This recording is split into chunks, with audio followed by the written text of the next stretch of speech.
Doesn't matter what your friends are telling you. Doesn't matter what my family saying too. It just matters that I'm in love with you. It only matters that you love me too. It doesn't matter if they won't accept you. I'm accepting of you and the things you do. Just as long as it's you. Nobody but you, baby, baby. Oh, for you, unconditional love too. Gotta get up, get up, get up, get up, get up and show you that it doesn't really matter what the eyes see. 'Cause I'm in love with the enemy. It doesn't really matter what they believe. What matters to me is you're in love with me. Doesn't really matter what the eyes see. 'Cause I'm in love with the enemy. It doesn't really matter what they believe. What matters to me is you're in love.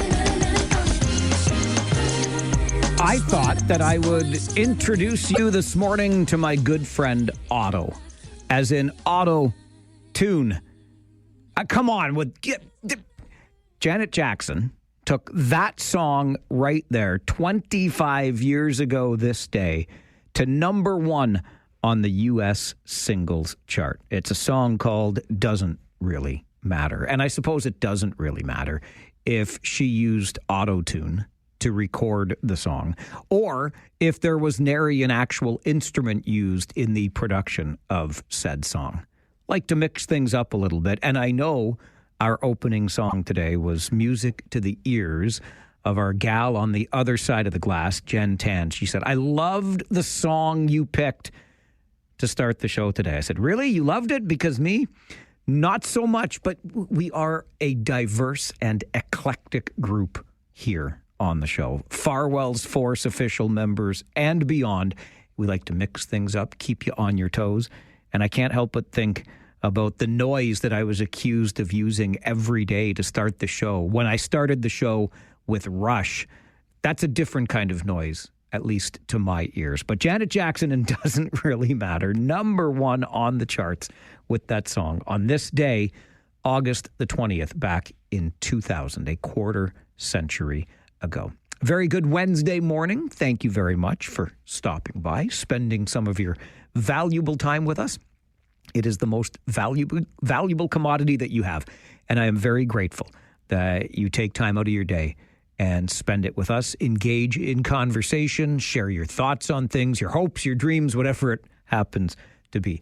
It's not often I say this, but I am looking with some degree of envy at the city of Toronto right now. I know this is very rare. I'm that guy that has become the person who dreads the thought of a trip to Toronto because, like Forrest Gump's box of chocolates, you just never know what you're going to get on the 401.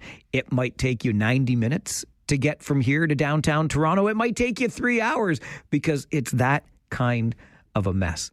And anyone who has tried getting around in Toronto lately knows what a nightmarish proposition that is.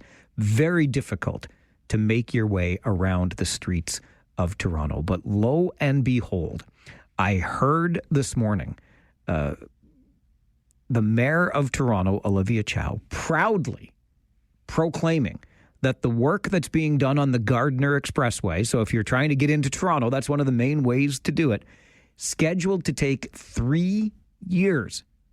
The timeline for completion of the construction has been sliced by half. It's now going to take 18 months. The end, you can already see it on the horizon. From a 3-year project, it's now going to be 18 months. And all I want to know is, can we get them to build our transit hub? Hey, when you're done with the Gardiner, how about the extra 18 months? You come over here and build the transit hub that we're already 3 years late on. How about, dear Toronto, could you do a favor for us here in Kitchener? Why don't you come on over, build us a transit hub, because we can't seem to get a shovel in the ground on that. So yes, believe it or not, I am envious, at least for the moment, the city of Toronto. 1, 2, 3, 4, 5, 6. All right, let's get to that Farwell Show 5 for this Wednesday morning. Number one, Air Canada flights within North America are ramping up this morning. Air Canada warns that a return to full regular service, though,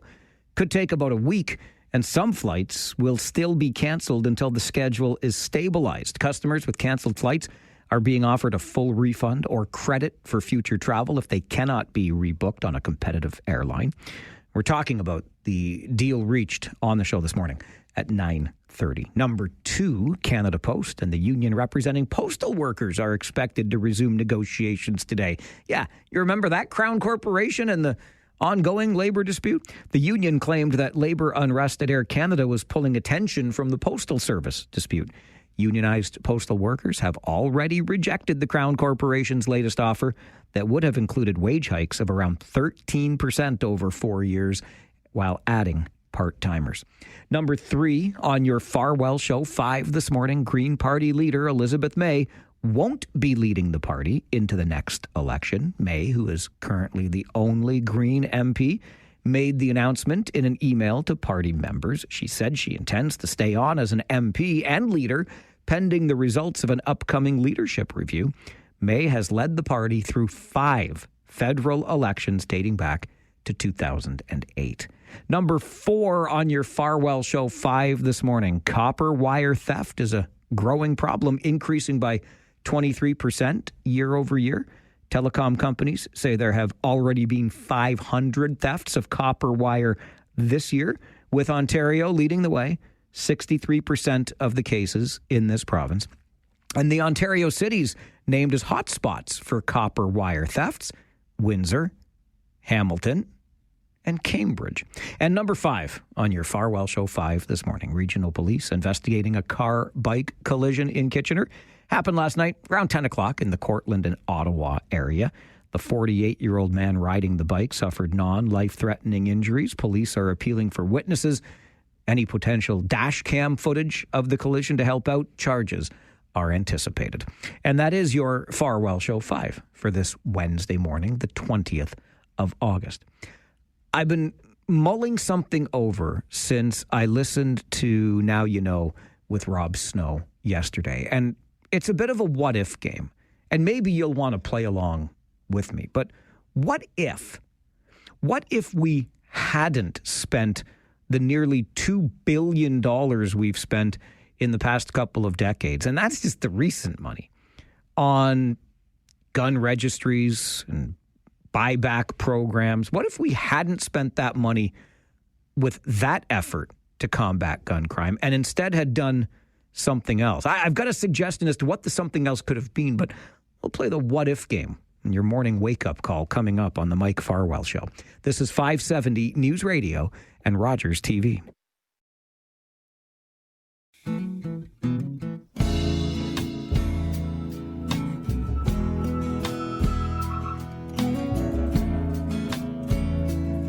I'd like it if you could to please keep in mind the quote, whether or not it's an actual quote or to whom it should be attributed. But the idea that doing the same thing over and over again and expecting a different result is the definition of insanity, right? I think we generally agree on that. We certainly throw the phrase around quite a bit. And I've been thinking about that since listening to Now You Know with Rob Snow yesterday afternoon. And I don't want to go over old ground necessarily from Rob's show to this show, but it really did get me thinking about this idea currently under the federal gun buyback program that is now going to begin in earnest. Remember, this was announced in 2020?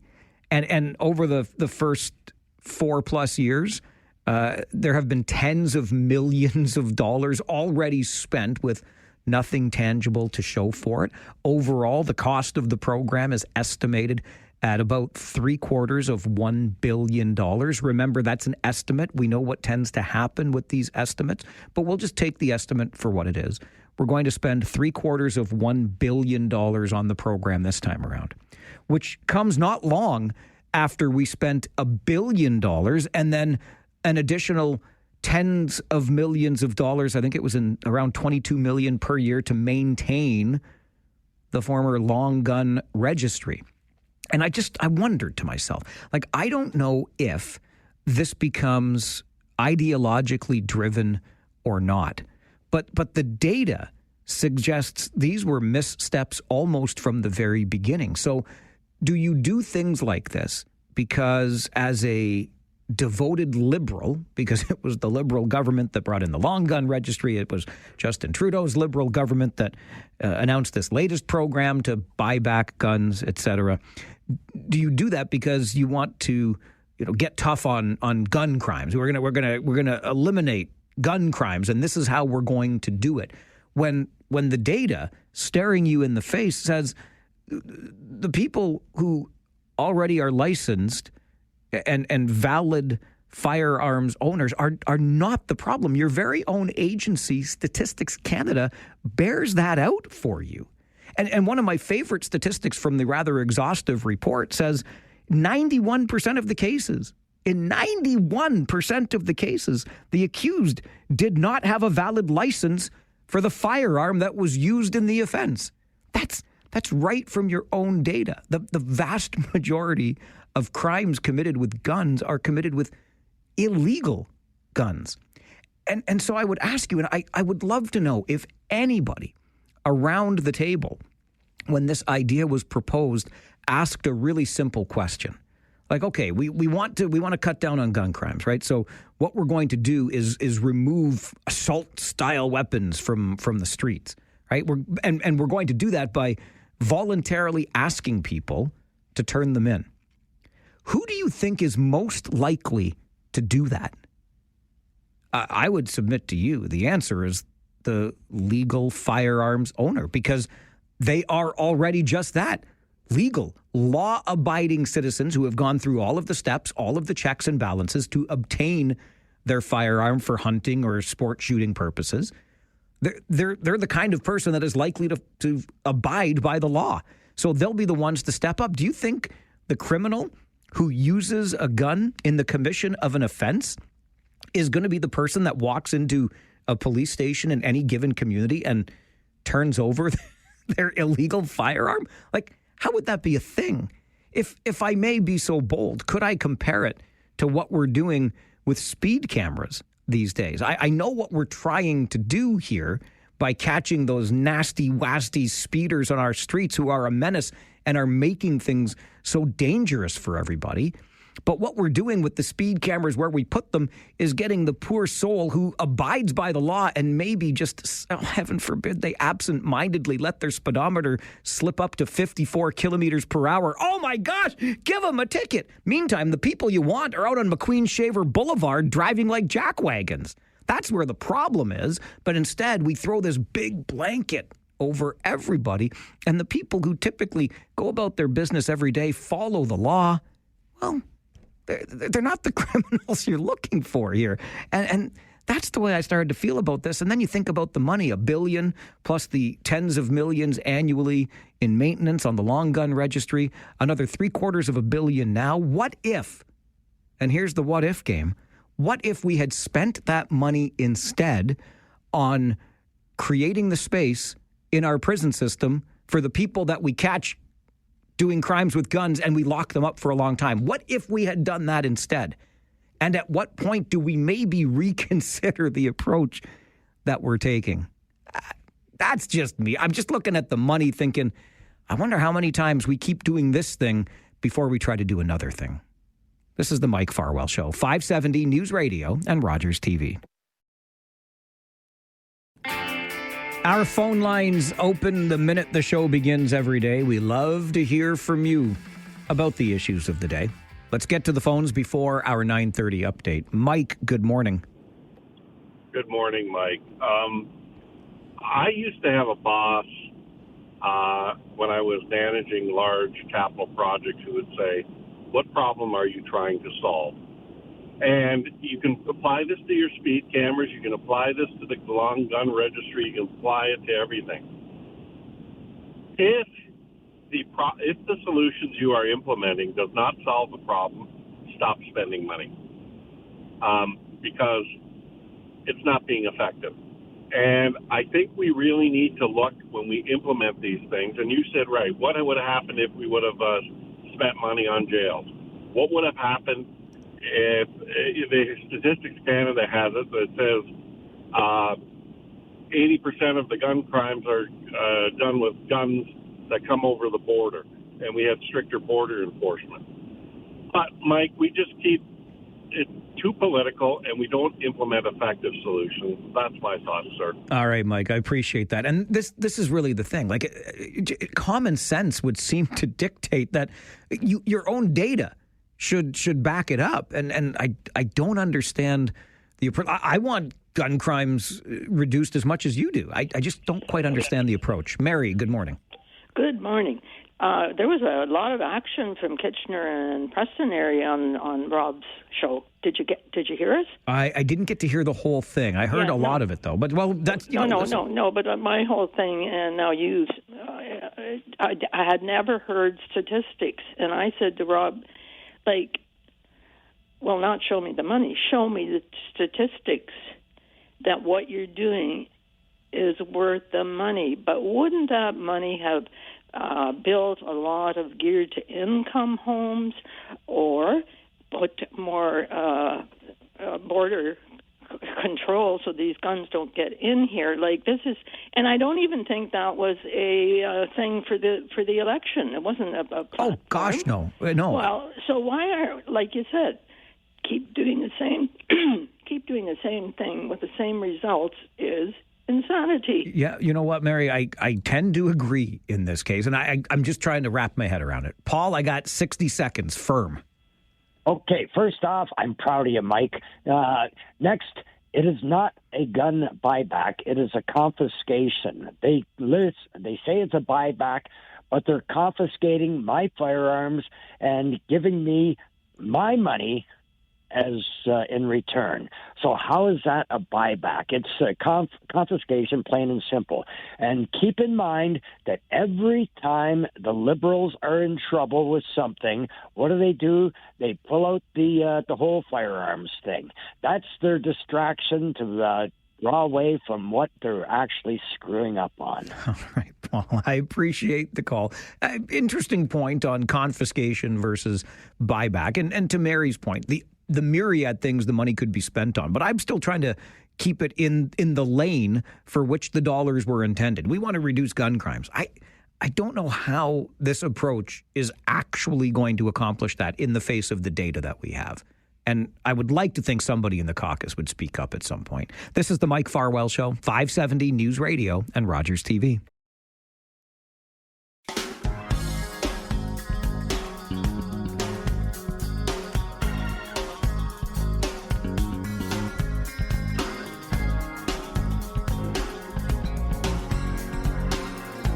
Well, we still have a pretty big knot to untangle when it comes to getting stranded passengers to their destinations. But the Air Canada strike, short-lived. The mess, again, will linger, but we're back at work with Canada's largest airline, and I suppose that's good news, right? I think this is a really good news story for the labor movement, and we'll get into that as we begin our conversation this morning with Stephen Tufts, who's a labor geographer in the Faculty of Environmental and Urban Change at York University. Stephen, thanks for joining the show. Good morning. Good morning. I find this interesting from the labor movement's perspective because it took Prime Minister Carney all of 12 hours to say, hey, binding arbitration, let's bring an end to this strike. And the union defied that back to work order and ultimately got a deal pretty quickly. But I wonder what this means for the government's hammer, if you will, in situations like this moving forward. Well, I mean, you said so yourself in the opening comments, and labor leaders yesterday have declared S-107, that's the clause in the Canada Labor Code that's been used to direct the CIRB to end strikes, is dead. And I think it's been an abused clause in the Labor Code for a number of years now.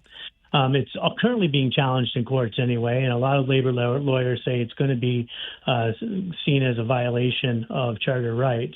But when workers simply said enough is enough, we're not waiting for the courts, we're just going to ignore this unfair way that governments intervene in collective bargaining, it renders that tactic by the state powerless. And I think we saw that with flight attendants who just said, we want to get a deal. with our employer ourselves, we don't want this binding arbitration mechanism. Do you, at this early juncture at all, Stephen, declare a winner or a loser as the dispute is settled? I'd like to say that I think this was a bright week for labor. The deal hasn't been ratified yet.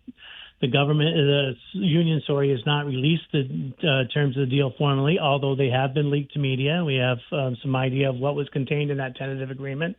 And the fact is that ground pay, in this case, was awarded for the first time to flight attendants. And I think that's a major gain, and it's going to restructure compensation in the sector.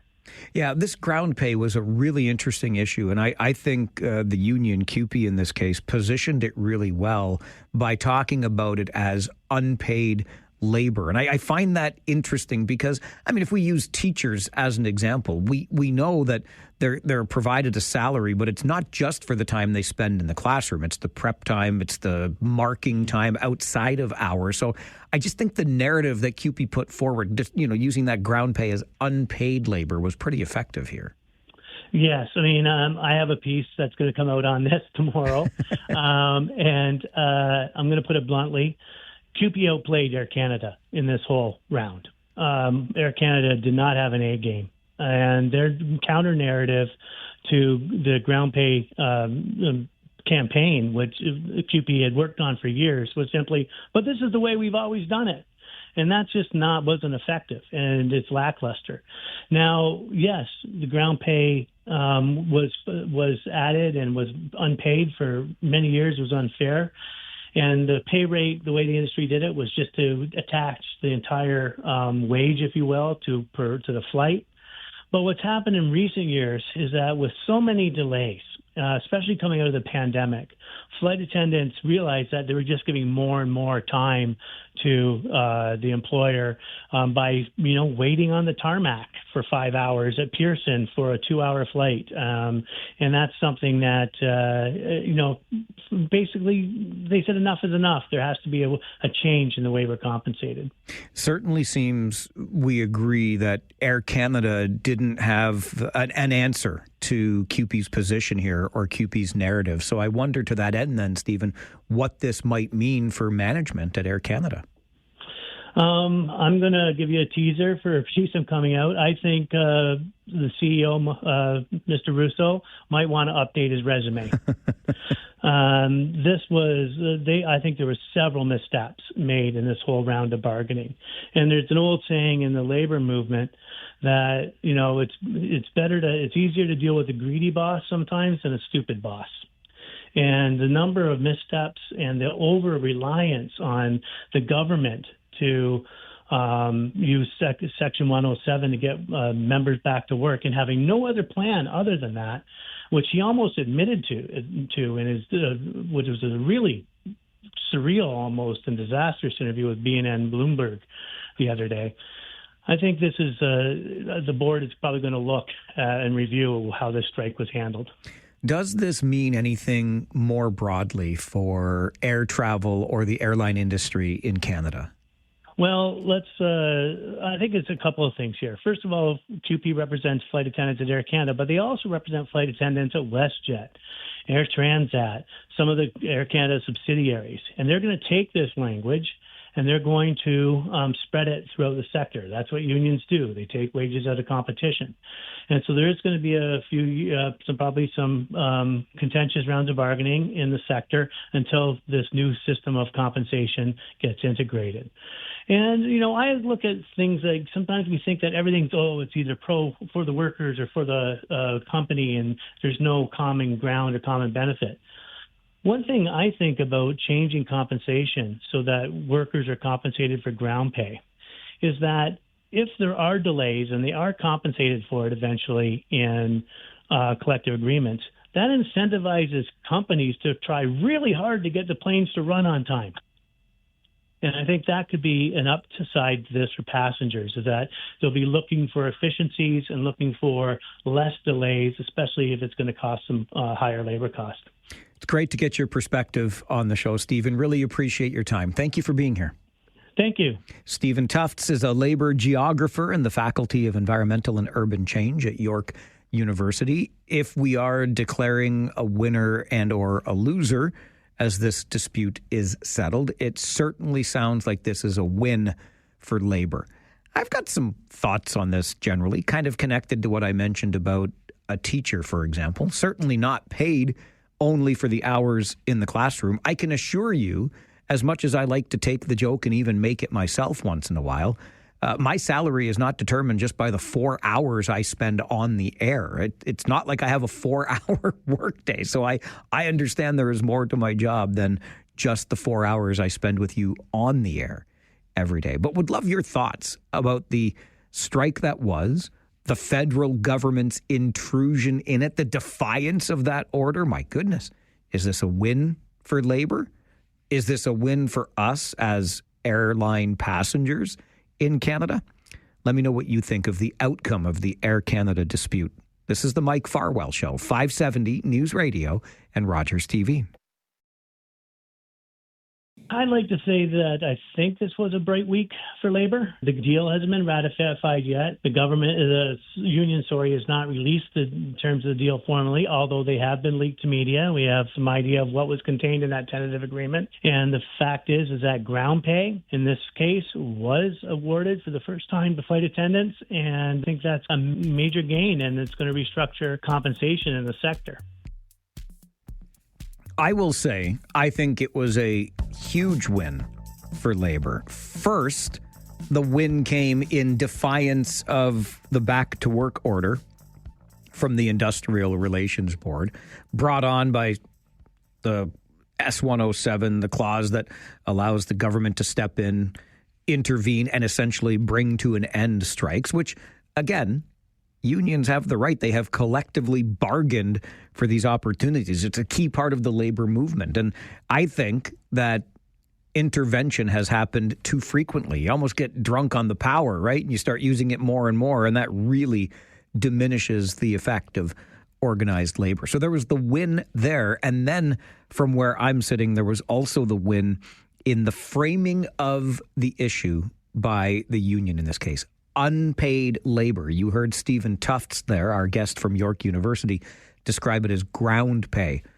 Use whatever language you like. I think CUPE's use of unpaid labor was a clear winner in this case. 519-570-2545, star 570 and 1-800-570-5715. What do you think of the result of the Air Canada dispute? Mike, good morning. Morning. Yeah, I think it was a great win for them, too. But what I'm wondering is, where was CUPE for the last 10 years if they weren't getting paid for this time? Well, it's a great question, and I think it comes down to the way that the union positioned the issue in these negotiations. No, I agree at this point. That was the way to go. What I'm saying is, if they weren't getting paid for work they were doing over the last 10 years, where was the union over the last 10 years? They should have been fighting this in the courts the whole time. Yep. See, and I think the dirty little secret in all of this, Mike, is that the airline attendants, the flight attendants, were being paid. Oh, they were being paid. Well, you see, here's the thing. It's like I said before the break. If you're a teacher, right, and you have a salary that your union bargains for you, it's not just for the time that you spend in the classroom, right? You do some work before you get to the classroom. You mark papers and assignments outside of the classroom hours. It's the same thing for a flight attendant. Basically, the airline says, we have this pool of money to pay all of our flight attendants. You can divide that pool up however you want. Here's your salary. And you can make the argument, oh, you're not paid for being on the ground. It doesn't matter. If you're making $70,000 a year, you're making $70,000 a year. In the air, on the ground, it doesn't matter. Oh, yeah, but even still, there's a certain number of hours by law that you may have to work depending on the job that you're doing. Sure, that's a good point. And then after that, whether you're salary or not, you're to be paid overtime. Right. Yeah. So what I was wondering is, where was the union all these other years? Unless that's all it was, and now they've just got paid for it now instead of having to work those 44 hours and the extra hours and they didn't get paid for it. Now they're going to get paid for it. Yep. Mike, I think you ask a great question. And I think it is fair to ask where the union was, if you will, over the past decade. Because remember, when this previous 10-year deal was agreed to, the flight attendants thought they had themselves a big win here. We've got ourselves a nice 10-year contract. Well, it's kind of like saying, if I put my house on the market this year and I sell it, and 10 years from now, I could have sold it for more money, you don't get to retroactively go back and say, well, I was ripped off. You agreed to the deal at the time. And the argument from the union this time around was, well, wages didn't keep pace with inflation. Certainly not the way inflation ran out of control for several years, but you did agree to that 10-year deal and the risks that come with it. You probably did it. Look at it like a mortgage. Do you go fixed rate or variable? Do you want the consistency? Do you want to stay with that fixed rate because then you know exactly what's coming? And they obviously agreed to the deal for a reason. But I just look at this as a really good spin, if you will, from the union. There are lots of jobs that require work outside of, the core hours, if you will. Like I said, I'm not paid just for the 4 hours that I'm on the air here every day. There are countless hours outside of these 4 that make up the salary I earn from this radio station. And any company will have X number of dollars to pay for labor. And I don't think they care. I'm certain they don't care how it gets divvied up. You can call it ground pay. You can call it in the air pay. You can call it whatever the heck you want. Here's the pot of money. Let's divvy it up and let's move on from there. But this certainly, because of the defiance of back to work and how CUPE really won the PR game with the unpaid labor narrative, huge win for labor in all of this. This is the Mike Farwell Show, 570 News Radio and Rogers TV.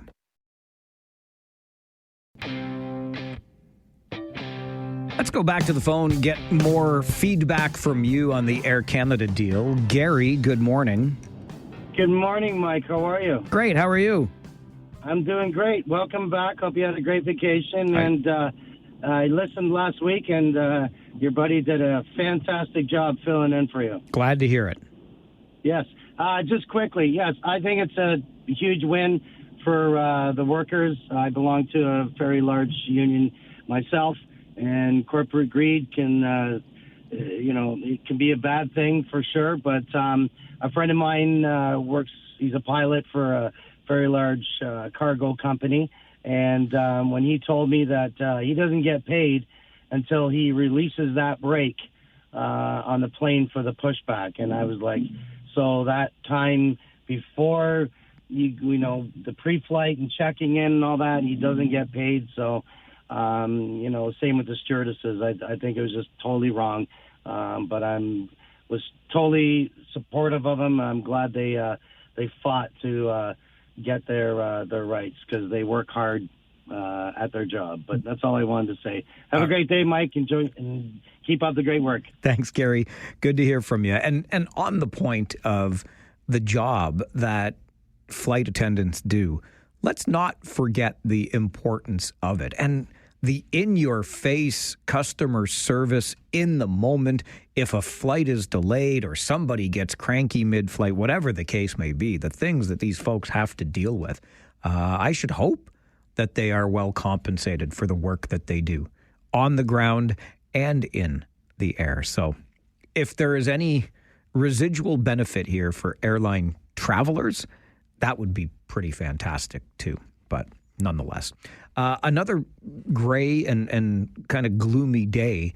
Couple of points on that real quick before your update in the 570 News Center. And the second of these points, feel free to use to impress your friends later on. The first point, though, City of Kitchener letting us know about 10 minutes ago that the temporary fire ban has been lifted. So thank you, gloomy weather. You can now have a backyard fire as of 4 o'clock today. City still reminds you to closely monitor those backyard fires and take care of all of the usual things, but you can go about enjoying those backyard fires in Kitchener. You know you can't have them in Waterloo, but Kitchener's temporary fire ban has been lifted thanks to this gray weather. And speaking of the gray weather, a little cooler these days too. Yesterday, broke a string. This is the part you can use with friends and impress them later on. Yesterday broke a string of 78 consecutive days where we reached 20 degrees Celsius. Since June the 1st, we had 20 degrees, at least 20 degrees every day for 78 straight days.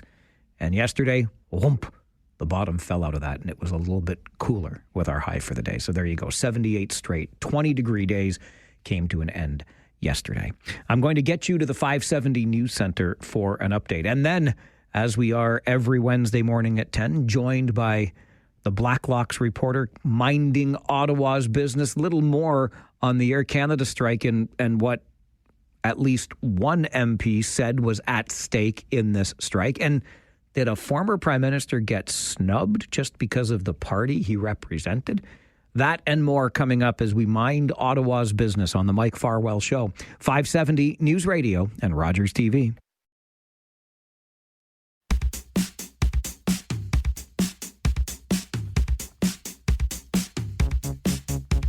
Wednesday mornings at 10 a.m., we check in with our friends at the Blacklocks Reporter, the only reporter-owned and operated newsroom covering our nation's capital. I strongly encourage you to check it out at blacklocks.ca. A subscription there is well worth the effort because few mind Ottawa's business like the Blacklocks Reporter. Tom Korski is the managing editor there, joins us for these weekly chats. Tom, good morning.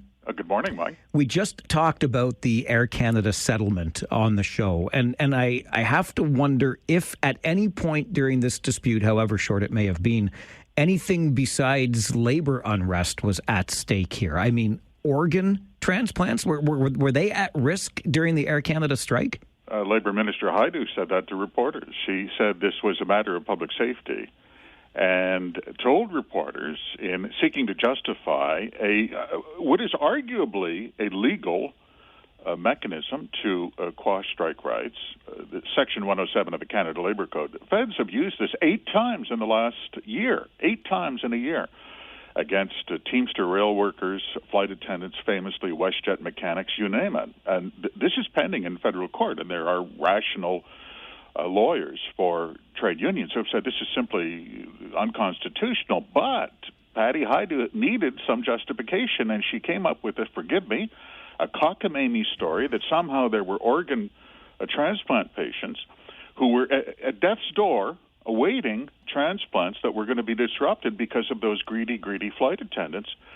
The Labor Department has done this before, Mike. In their 2021, there was a strike at the Port of Montreal by longshore workers. And in the day, the Labor Department said, they literally told the House of Commons, this, I quote them, this was a matter of life and death, and they had to put an end to that lawful strike because of life-saving COVID medication that was tied up at the dock. Problem, there wasn't any. They didn't ship vaccines by freighter from Europe. It's not 1945. And we saw through access to information that shippers' main worry was spoiled fruit. I'm sorry to say this, the Federal Labor Department has this track record of deliberately misleading people with these harem-scarum stories to justify their directions against unions. It's inexplicable. And of course, Tom, you would put the inquiry to Ms. Haidu as to to corroborate this claim that organ transplants were at risk. Does she have anything to say about it? No comment. So we filed 10 minutes later an access to information request, and we're going to get to the bottom of it.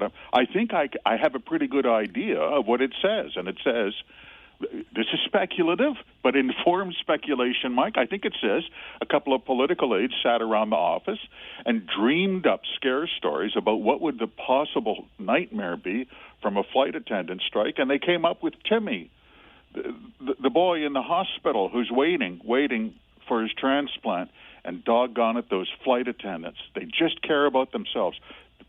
My goodness, these people are cynical. Tom, speaking of getting to the bottom of it, kudos to Blacklocks Reporter for getting to the bottom of what I could only describe as a snub of former Prime Minister Brian Mulroney by Parks Canada. Sure it was. The agency has a board. It's called the Historic Sites and Monuments Board. And they meet, interestingly, in secret. They meet behind closed doors to designate historic places, you get a plaque or national historic persons. And Brian Mulrooney died in February last year. And their next meeting of the board, the Historic Sites and Monuments Board, was in June.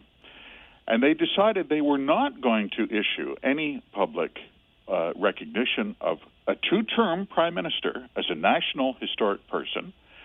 And more importantly, they were going to change the rules. And the rule was going to be, we're not going to recognize a former prime minister till 25 years after death. To recap, they literally changed the rules rather than issuing even a pro forma statement to honor this man, who was the last prime minister, by the way, to get 50% of the popular vote. It may never happen again.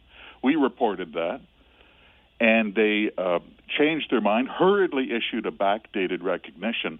But it always reminds me, Mike, I used to have a friend from Saskatchewan, and he spent a winter in Ottawa, and you say, well, what'd you think? And he said, it's a little bit like Regina, only smaller. If you get my meaning. I get your meaning, Korski. I get your meaning.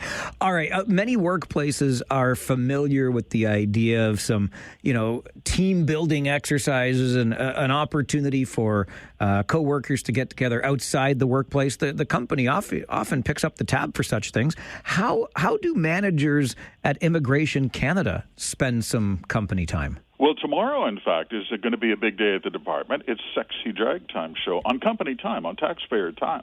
They wouldn't tell us the cost. This is LGBTQ Pride Week, and the Department of Immigration sent around an internal email to staff saying in celebration of this observance, they were going to have a sexy drag show, drag bingo episode. It's going to take up much of the afternoon tomorrow.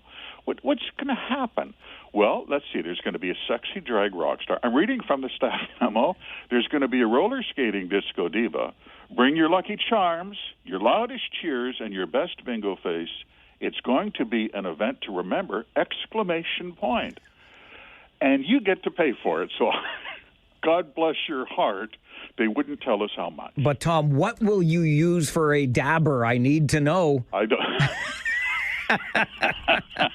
Inquiring minds, Tom. That was bingo at the old Catholic Hall. Even bingo has evolved to my... It certainly has. Tom, always appreciate the work you do and the time you give us on the show. Thank you. Thank you, Mike. Tom Korski is the managing editor of the Blacklocks Reporter, the only reporter-owned and operated newsroom covering the capital with neither politics nor punditry. You can get a subscription for yourself by visiting blacklocks.ca, minding Ottawa's business every Wednesday morning at 10 here on the Mike Farwell Show. We're going to take a break. When we come back, a video that I posted on our Facebook page a couple of weeks ago. If you want to check it out, facebook.com/The Mike Farwell Show. See it for yourself.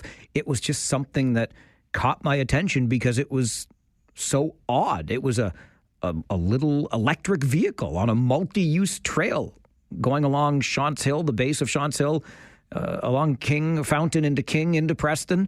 And I thought, what kind of vehicle is this, and what is it doing on that trail? Well, some of you pointed out to me this is a mobility device, but is it? Barrier Free Cambridge isn't convinced. We'll try to get to the bottom of it right after this on the Mike Farwell Show. This is 570 News Radio and Rogers TV.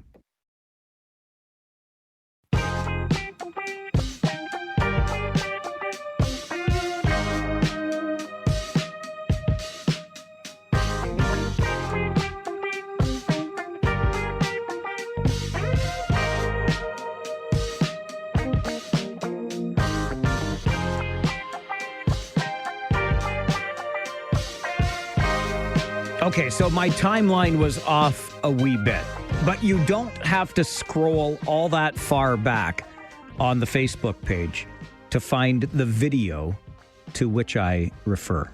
Our Facebook page for the show, facebook.com/The Mike Farwell Show. Pretty easy to find if you just search for The Mike Farwell Show on Facebook. Follow the page.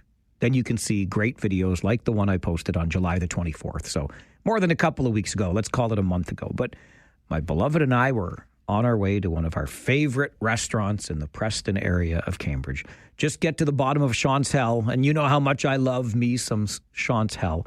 And we're working our way along Fountain Street to the right-hand curve turn onto King to head past Riverside Park into Preston.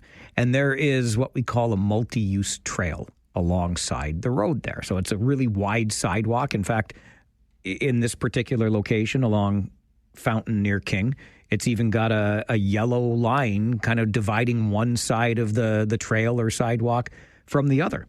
And we saw the strangest sight, quite frankly. There was this little electric vehicle enclosed. It's a tiny car, and it was booking it along this multi-use trail, same direction we were going, and making far better time than we were making. It was moving along at a pretty good clip, and I thought, what in HE double hockey sticks is this thing? I've never seen it before. I mean, it kind of looks like a fun way to get around, but considering where it was getting around on this trail that would be used, or this wide sidewalk that would be used by pedestrians and maybe people on bicycles, I don't know, but there would be other users of this particular pathway. I thought, that's a pretty big vehicle, and it's moving at a pretty good clip. And what's going on? So I just posted it strictly for curiosity's sake. And a couple of you replied to the post on our Facebook page and said these are mobility devices, which was news to me. I had not heard or seen these before as mobility devices. Well, wouldn't you know, I received an email last week while I was away from the founder of Barrier Free Cambridge, and he wanted to come on the show. He was supposed to be on the show with us right now. So, Devin, you're kind of going on a list of mine that I keep for people just like you. But nonetheless, Devin said to me in the email, Mike, I was wondering if we can have a conversation about these low-speed electric vehicles being sold under the guise of, quote, enclosed mobility devices. Devin's email, the founder of Barrier Free Cambridge, he advocates for people with mobility challenges, goes on to say they are using accessibility to bypass laws and allow people to drive on our sidewalks and trails without any regulations. They're being promoted as not requiring a license or insurance. So I know that you can buy these at a store, at a mall in Cambridge. I'm looking at the website right now. You can get one for as low as $7,700. They go up to as much as $13,000. And they're called Easy Rides, enclosed mobility scooters. But let me tell you, these things can move along at a pretty good clip. And I suppose this is what they're intended to do, help those with mobility challenges. But according to the founder of Barrier Free Cambridge, they're getting around and under the guise of mobility being used on sidewalks and trails with no regulation. So I'll just take you back to a conversation we had on the show yesterday with a gentleman who appeared before Regional Council last week, and something that I've been talking about for a little bit now on the show, which is all of these vehicles motorized by an electric battery all over the ding-dang place. And there seems to be more and more of them and very little regulation around them. I maintain that if this is a vehicle, be it a childlike scooter, a bicycle, an enclosed vehicle that is operated by anything other than your own power, it needs to be regulated. Perhaps we could also, especially in the case of mobility devices, because we've all seen those electric wheelchair sort of things moving around our streets, maybe a top speed of 10 kilometers per hour or something like that, because these little scooters that go 30 clicks an hour, this enclosed vehicle that I saw on the way into Cambridge, also moving along at a really fast clip. You either got to govern the speed of it or put regulations around the people at the controls, because there are There is too little experience and too much speed with these vehicles all over the place right now. I'm really sorry Devin was unable to join us because I wanted to hear his perspective. But he says directly in his email, the founder of Barrier Free Cambridge, they're using accessibility to bypass laws and allow people to drive on our sidewalks and trails without any regulations. This is the Mike Farwell Show on 570 News Radio and Rogers TV.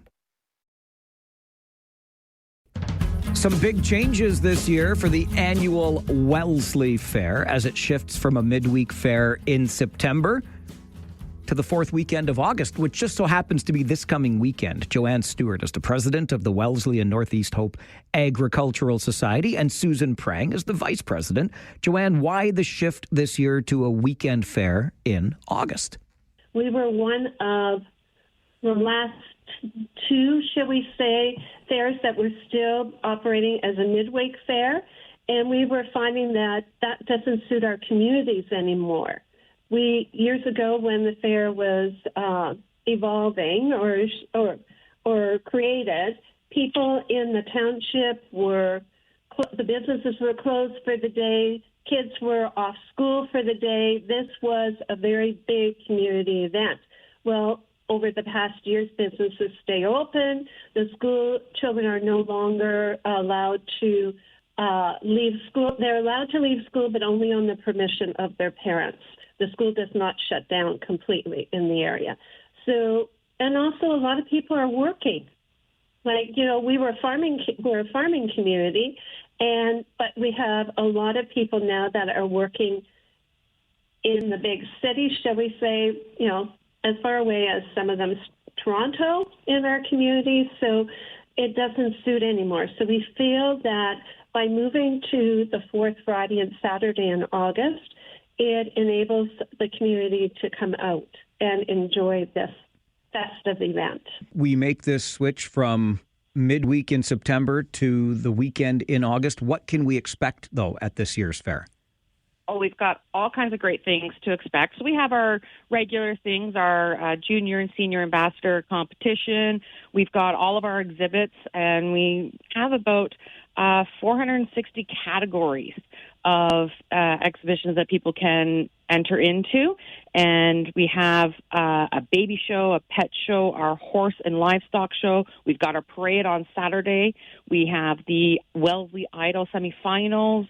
We have an agri-venture tent. We'll have line dancing. We will have a magician, roaming jugglers, food trucks, and most importantly for the kids, inflatables will be there for them to enjoy.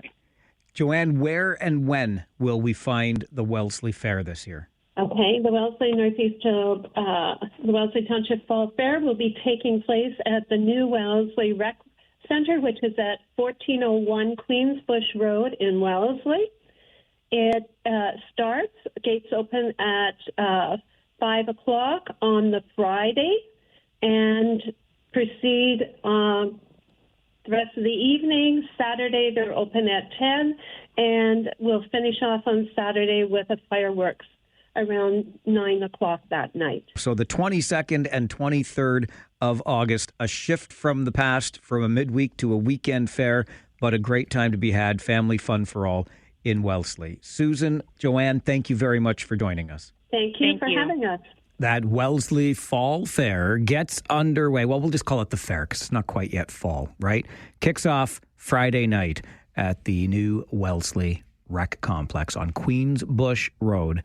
Ain't nothing like a small town agricultural fair, fall or late summer. Doesn't matter which. An update from the 570 News Center, and then Putin and Trump meet. What now for the war in Ukraine? This is the Mike Farwell Show, 570 News Radio and Rogers TV.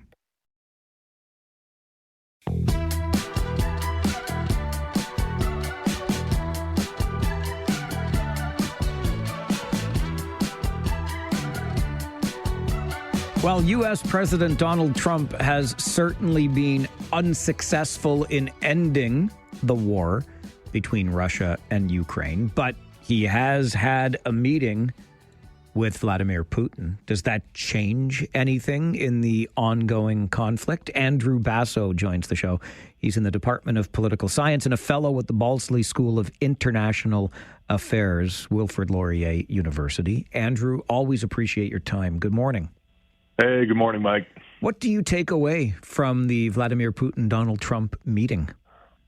I think the big takeaway is that Putin thought he had Trump, and Trump thought he had Putin. And it is a type of measuring competition for sure from Anchorage.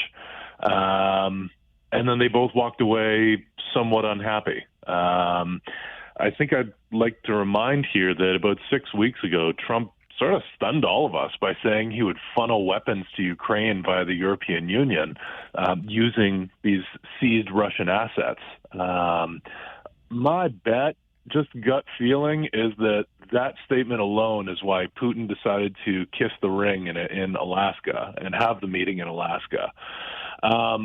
But it's starting to flow out now that Trump, he may have realized that he's been getting played, that he started this meeting quite affable. I mean, everybody saw him, clapping Putin off the plane and shaking his hand and smiling, and then they had the ride in the Beast, the presidential limousine. He starts this, affable and welcoming, but then he ends as, to use his own language against him, as Mr. Low Energy. I think this is the meeting where Trump realized that he's in a rock and a hard place, that Trump wants a quick resolution to this war in Ukraine. And he's doing what pretty much every second term president tries to do. They try to secure their legacy. And the big one that he's trying to secure right now, just a gut feeling again, based on what his sons have been tweeting and what his cronies around him have been saying, he really wants this Nobel Peace Prize. So he wants a quick resolution. But Putin, on the other hand, he doesn't want to compromise at all. And I think he thinks he can play Trump even further. A little evidence of that is he ends the meeting, and Putin very rarely speaks in English, but he can speak quite fluent English. But he adds in English very deliberately, next time Moscow. And I think he's trying to put Trump in a corner, but it's a really bad idea to do that. And in the last 24 hours, Trump, this is after the Washington meeting, he's warned that Putin may not want to make a deal. So I think Putin, he kind of overplayed his hand in Alaska, and it sort of reminds me of Elon Musk or Steve Bannon or others. They cozy on up to Trump and they think they have an inside track to his mind, but then they overextend themselves because nobody knows what goes on in Donald Trump's mind. On the ground, Andrew, even leading up to that meeting between Putin and Trump, Russia really did go on the offensive. Yeah, and I think that's pretty deliberate. I mean, all warfare is fought for a political end, and it's sort of unsurprising that the Russians launched this major offensive. It was more of a recon in force, actually, towards Pokrovsk. The Ukrainians, they've been able to fight that right back to almost the starting line. But it brings up a couple questions about this idea of Donetsk or the Donbass region as a whole. Putin really wants this. And you see Putin focusing on the Donbass, and I really want Donetsk, and he wants the rest of this province. The Ukrainians Ukrainians still hold about 30% of it. And I think it's pretty clear why he wants it. That's where the Ukrainians have a majority of their next line defenses. It'd be a lot easier to secure those defenses by negotiation. It also brings up this problem of a ceasefire, that ceasefires, they sound good in principle, but they can really backfire. If it's a ceasefire in the air, this is where Russia is launching missile attacks and bombs against Ukrainian cities. That's good to stop. But if it's an outright ceasefire in the air, that's where the Ukrainians are dominating on the front line with drones. So if you do this ceasefire in the air, you kneecap the defenders. If we're talking a full-blown ceasefire, now we're really talking. Putin's political goals, they're not lining up with the reality on the field. That when the invasion first happened and got fought back a little bit, Russia had about about 18% of Ukrainian territory.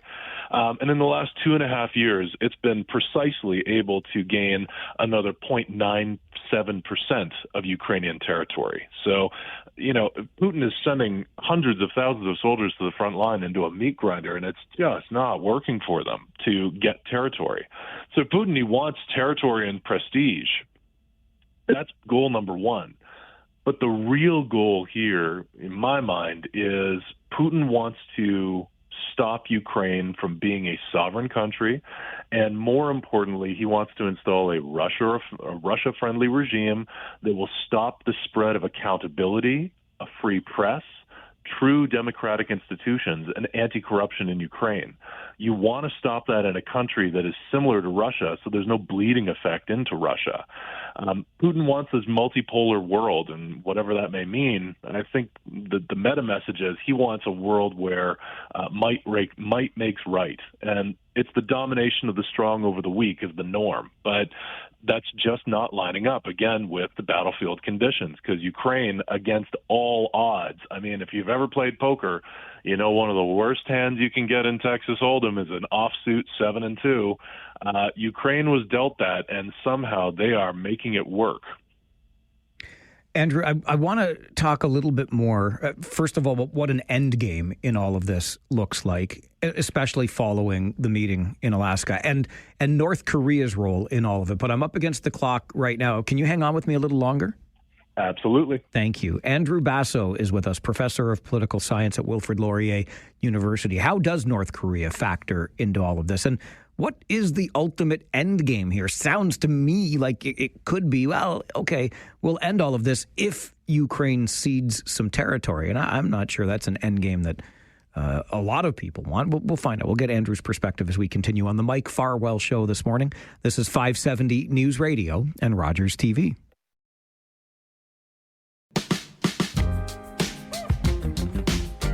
We continue our conversation with Andrew Basso, a professor of political science from Wilfrid Laurier University. U.S. President Donald Trump has met with the leaders of both Russia and Ukraine as the war continues to drag on. And one of the interesting participants, I suppose I will use in all of this, Andrew, is North Korea. How does North Korea factor into what's going on? Yeah, North Korea is sort of factoring in like a bunch of the other players. The North Koreans, they initially supplied troops and vehicles to expel Ukrainian forces from Kursk Oblast in Russia. They did so, but now North Korea is sort of expanding its role. It's sending armored formations, supposedly, and tanks that are relatively modernized, but we've seen what tanks do these days when they're met with FPV drones, and that is they tend to blow up. So we'll see, but that's not the only thing that North Korea is doing. That North Korea is helping make up for the labor shortage in Russia, because you've sent so many hundreds of thousands of people to the front lines. You've created a labor shortage at home, and you've inflated wages. And Russia's economy, of course, is just running hotter than anybody can manage. So North Korean political prisoners very likely are being used as laborers in the Russian market. We'll see the details of that, but there are, of course, tons of human rights dimensions to that, and they're not happy dimensions either. Now that these meetings have happened between Trump and Putin, Trump and Zelensky, my sense, Andrew, is that this war could end if only Ukraine is willing to give up some territory. And I'm not sure that's an end I'm particularly comfortable with. I might be misreading that, though. What do you see here as a sort of a possible end game? No, I think you're starting to bark up the right tree here. I think there's started to be a shift in Ukrainian foreign policy here and political goals. That up until now, this has just been defend at all costs because we're in a full-blown existential fight. They still are.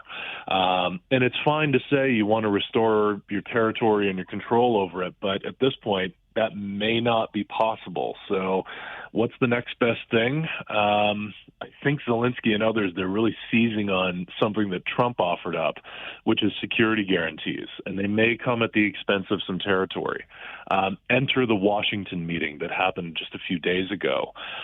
You would not have seen that meeting in Washington had Trump been unilaterally successful in Alaska. The Washington meeting comes about because of Trump's failures in dealing with Putin.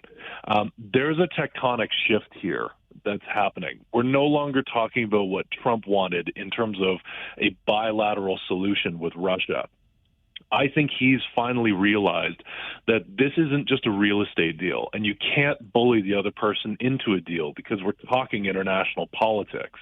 You have to have partners, and this is starting to look like multilateralism with the U.S. leading again. It's sort of stunning to me that all of these world leaders that were there in Washington, they were able to they chose to cancel everything on their schedules and come to Washington so quickly. And I think it speaks volumes to the momentum that we have now, that things are really changing.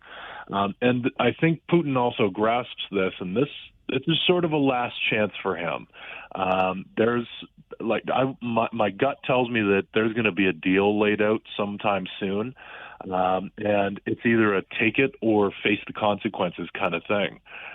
You can actually trace a little bit of this back to the president of Finland, Alexander Stubb, who's an avid golfer, and a little while back he went golfing with Trump, and supposedly Trump took a liking to him. And then he asked him, do you think I can trust Putin? And Stubb's answer was absolutely not. And it's interesting to see that Stubb was seated directly across the table from Trump at this Washington meeting, that he gave deference to the president of Finland, and that Finland is all of a sudden emerged as a major player in these conversations because it shares about a 1,300-kilometer border with Russia. And I think a lot of these world leaders, well, European leaders anyways, they're realizing that the way you can work with Trump is you give him the stage, you let him talk whatever he's going to talk about, you kiss the ring, and then he respects you and he'll let you in. And right now the big thing is security assurances. That Trump, he's essentially just said absolutely not to Ukraine on joining NATO. But I'd like to note that NATO leaders and the military chiefs, they're meeting right now in Europe to try and figure out what a security assurance or guarantee could look like for Ukraine. Trump has ruled out American troops on the ground, but it looks like there's at least a coalition of 10 states that might actually send troops to Ukraine. And these are all NATO states. The Americans would supply air power and logistics. This raises a lot of questions, though. What happens if and when some of these troops are fired upon? They are, after all, NATO troops. So even though Ukraine wouldn't be in NATO and have that collective security guarantee of Article 5 of the NATO treaty, what happens when NATO soldiers are fired upon? What happens when an American plane is downed by Russian service personnel? Moreover, there's something else that's dangling in the wind in the background, and that is EU membership. That Trump has said almost nothing about blocking Ukraine from joining the EU. That would spread that accountability and democratic freedoms eastwards. That's sort of a threat to Putin, but there's another part of European or EU membership, which is kind of important, which is the Mutual Defense Clause. It's Article 42 of the Treaty on the European Union. So essentially, this Ukraine could almost fully become a European defense problem, with the Europeans leading, with the Americans assisting from behind with air power and logistics support. But who knows if any of that is possible? I mean, I think that the big under-the-gun moment Trump has is he's only got a few years left, and he really wants that Nobel Peace Prize. So maybe it's possible, maybe it's not. But I think you're right. It's looking like you're going to have to trade maybe some land for a rock-solid security guarantee. If it's not rock-solid, then we're back here in a few months anyways, and and you're calling me about Finland, or you're calling me about Poland or Armenia or Georgia again. You have to deter Putin with force. That's the only language he understands. As always, Andrew, great to get your perspective on these things. Really appreciate your time on the show this morning. Thank you. Awesome. Thanks, Mike. Andrew Basso, professor of political science at Wilfrid Laurier University. He's also a fellow at the Balsley School of International Affairs. We turn to Andrew when things continue to turn in the war between Russia and Ukraine. I hope his gut instinct, Andrews, is right, that we're coming close to an end here. I'm not sure I love the end of Ukraine giving up some land, but this perhaps is where we are at. We're going to take a break. When we come back, do you remember when Ontario Premier Doug Ford wanted to throw a fundraiser for the guy in the Toronto area, I think it was Vaughan, that fired a warning shot as somebody was trying to steal his vehicle and the homeowner was charged? Well, it happened again, but I would say in a even more dramatic way up near Peterborough. We'll fill you in on the story coming up on the Mike Farwell Show. This is 570 News Radio and Rogers TV. So imagine waking up early in the morning, around 3 o'clock, to find an intruder in your home. That's exactly what happened to a man in Lindsay near Peterborough yesterday. It was about 3:20 in the morning. And he woke up to find an intruder in his apartment, defending his space, his home, his possessions. The owner of said apartment fought back, leaving the suspect, the alleged intruder, with life-threatening injuries. And the man who committed the assault is now facing charges. The intruder also charged, but as we know, having talked about these stories before, you are allowed under Canadian law to use reasonable force to protect your property. In this particular case, the alleged intruder with life-threatening injuries and the charges against the homeowner suggest to me initially that maybe police believe the force used was less than reasonable in this case. However, it is another such story. We heard Premier Ford applauding a homeowner in the Toronto area who fired a warning shot because he caught somebody in the act of trying to steal his car. He says these guys I should hold a fundraiser for them, and talked about the castle law, which is something in the States that we don't quite have the same lengths here. Again, it's reasonable force to defend your property here in Canada. We're working on the story, and hopefully we can bring you a more fulsome conversation about it tomorrow. This is the Mike Farwell Show, 570 News Radio and Rogers TV.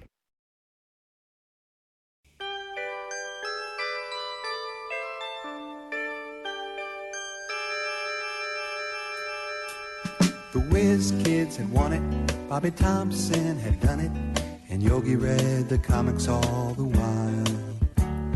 Rock and roll was being born, marijuana we would scorn. So down on the corner the national pastime went on trial. We're talking baseball, Klazuski, Campanella, talking baseball. The man and Bobby Fella, the Scooter, the Barber and the Nuke.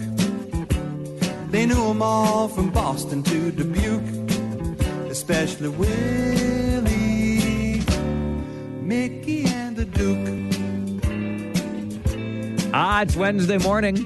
It's 11 o'clock. And that means, well, it's just after 11. 11:05 and 10 seconds to be exact. But following the 11 a.m. news on Wednesday mornings, our good friend Ian Hunter, he is the Blue Jay Hunter. And he stops by to talk some Blue Jays baseball with us. And we were already starting the conversation as the song was playing to start it off because, Ian, it's fun to talk Blue Jays baseball these days. It is. It's there's not a lot of griping to be had in Blue Jays land. It's a lot of happy times. So as the calendar's we're almost in September here. I reminded my kids this week, 2 weeks until school, guys.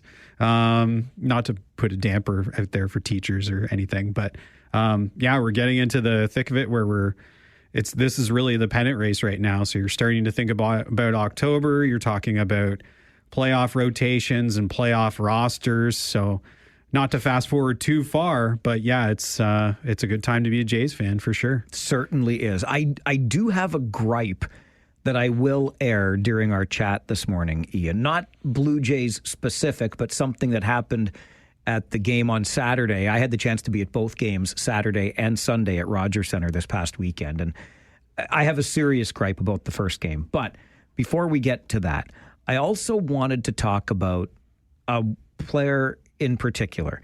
And this goes back almost a week because it was his Friday night performance last week. But since things have been so rosy and first place this, first place that, week after week after week, I thought we could spend some time today drilling in on this one guy. And it wasn't the home run that started the rally that brought the Blue Jays back from a deficit to ultimately come from behind and beat the Texas Rangers last Friday. It wasn't even his RBI that won the game for the Jays. It was his stolen base, the first of his career. And as great as the Blue Jays as a team, the story of the team has been this year, can we just take a moment and acknowledge the season that Alejandro Kirk is having? Yeah, it's incredible. I think the fact that Vladdy came out after the game and stole the actual base and handed it to him, and they took pictures of Kirk afterwards, and he had the biggest smile on a baseball player's face that I've ever seen. 532 career games to get to his first stolen base. Yeah, he's had a really nice bounce back year. You know, he had his breakout 2022, I believe. His first half was really strong, and he was an all-star, and he really carried the Blue Jays offense. But the last couple of years, his bat has really tailed off. He's always been a really good defensive catcher, at blocking, framing, throwing. Last year, he got quite a bit better, but now his bat has really come back to life.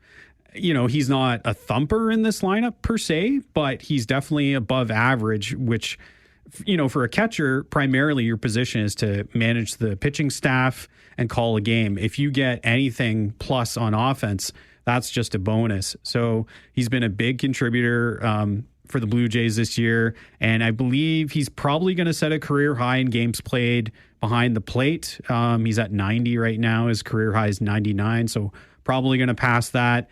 And he had a big night last night too, 3 for 5 with a big home run. So yeah, he's not among the top 5 Blue Jays hitters in this lineup right now, but you subtract, he's had some really big hits for this team this year. So I'd hate to think where they would be without him in that lineup this year. He's no Mike Piazza. He might not even be a Pat Borders, but there's just something about this guy's energy, his demeanor, his attitude, and quite frankly, his experience. That was situational awareness that helped him steal that base on Friday night. Yeah, and it's just, you love to see it, right? Like he's kind of, I believe he's listed at 5'6", so kind of like the Everman out there. If Kirk can steal a base, you know, it gives hope for us Joe Blows out there too. All right, let me get to my gripe, Ian, and this is not specific to the Blue Jays, but it happened during the Blue Jays game on Saturday, and I firmly want baseball to remedy this problem that it has created by allowing for it.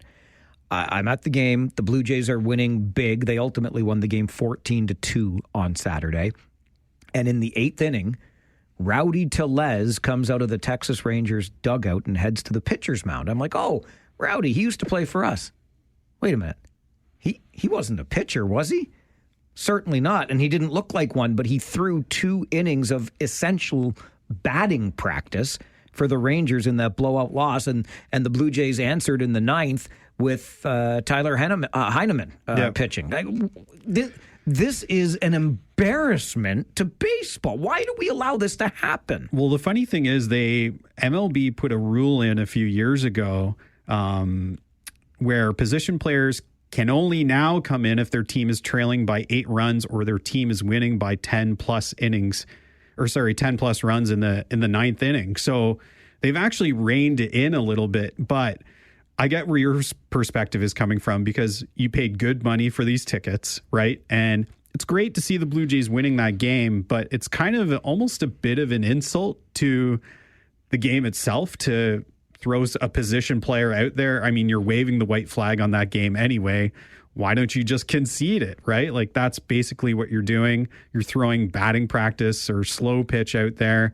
And the Blue Jays have faced multiple position players on the mound this year. I think the Jays have actually done, this was their fourth.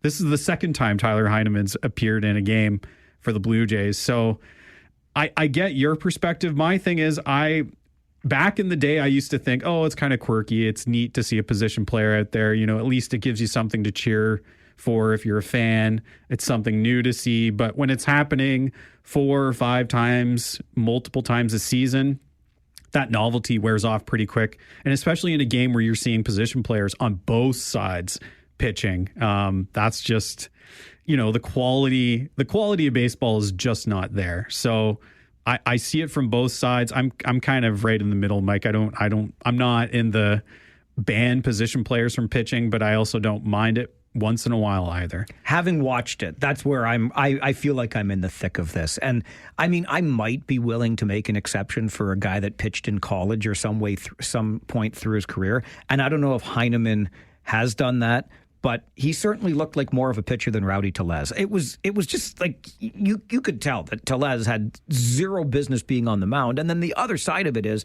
clearly the unwritten rule is, as the offense, you just swing at everything that's near the plate. Yeah.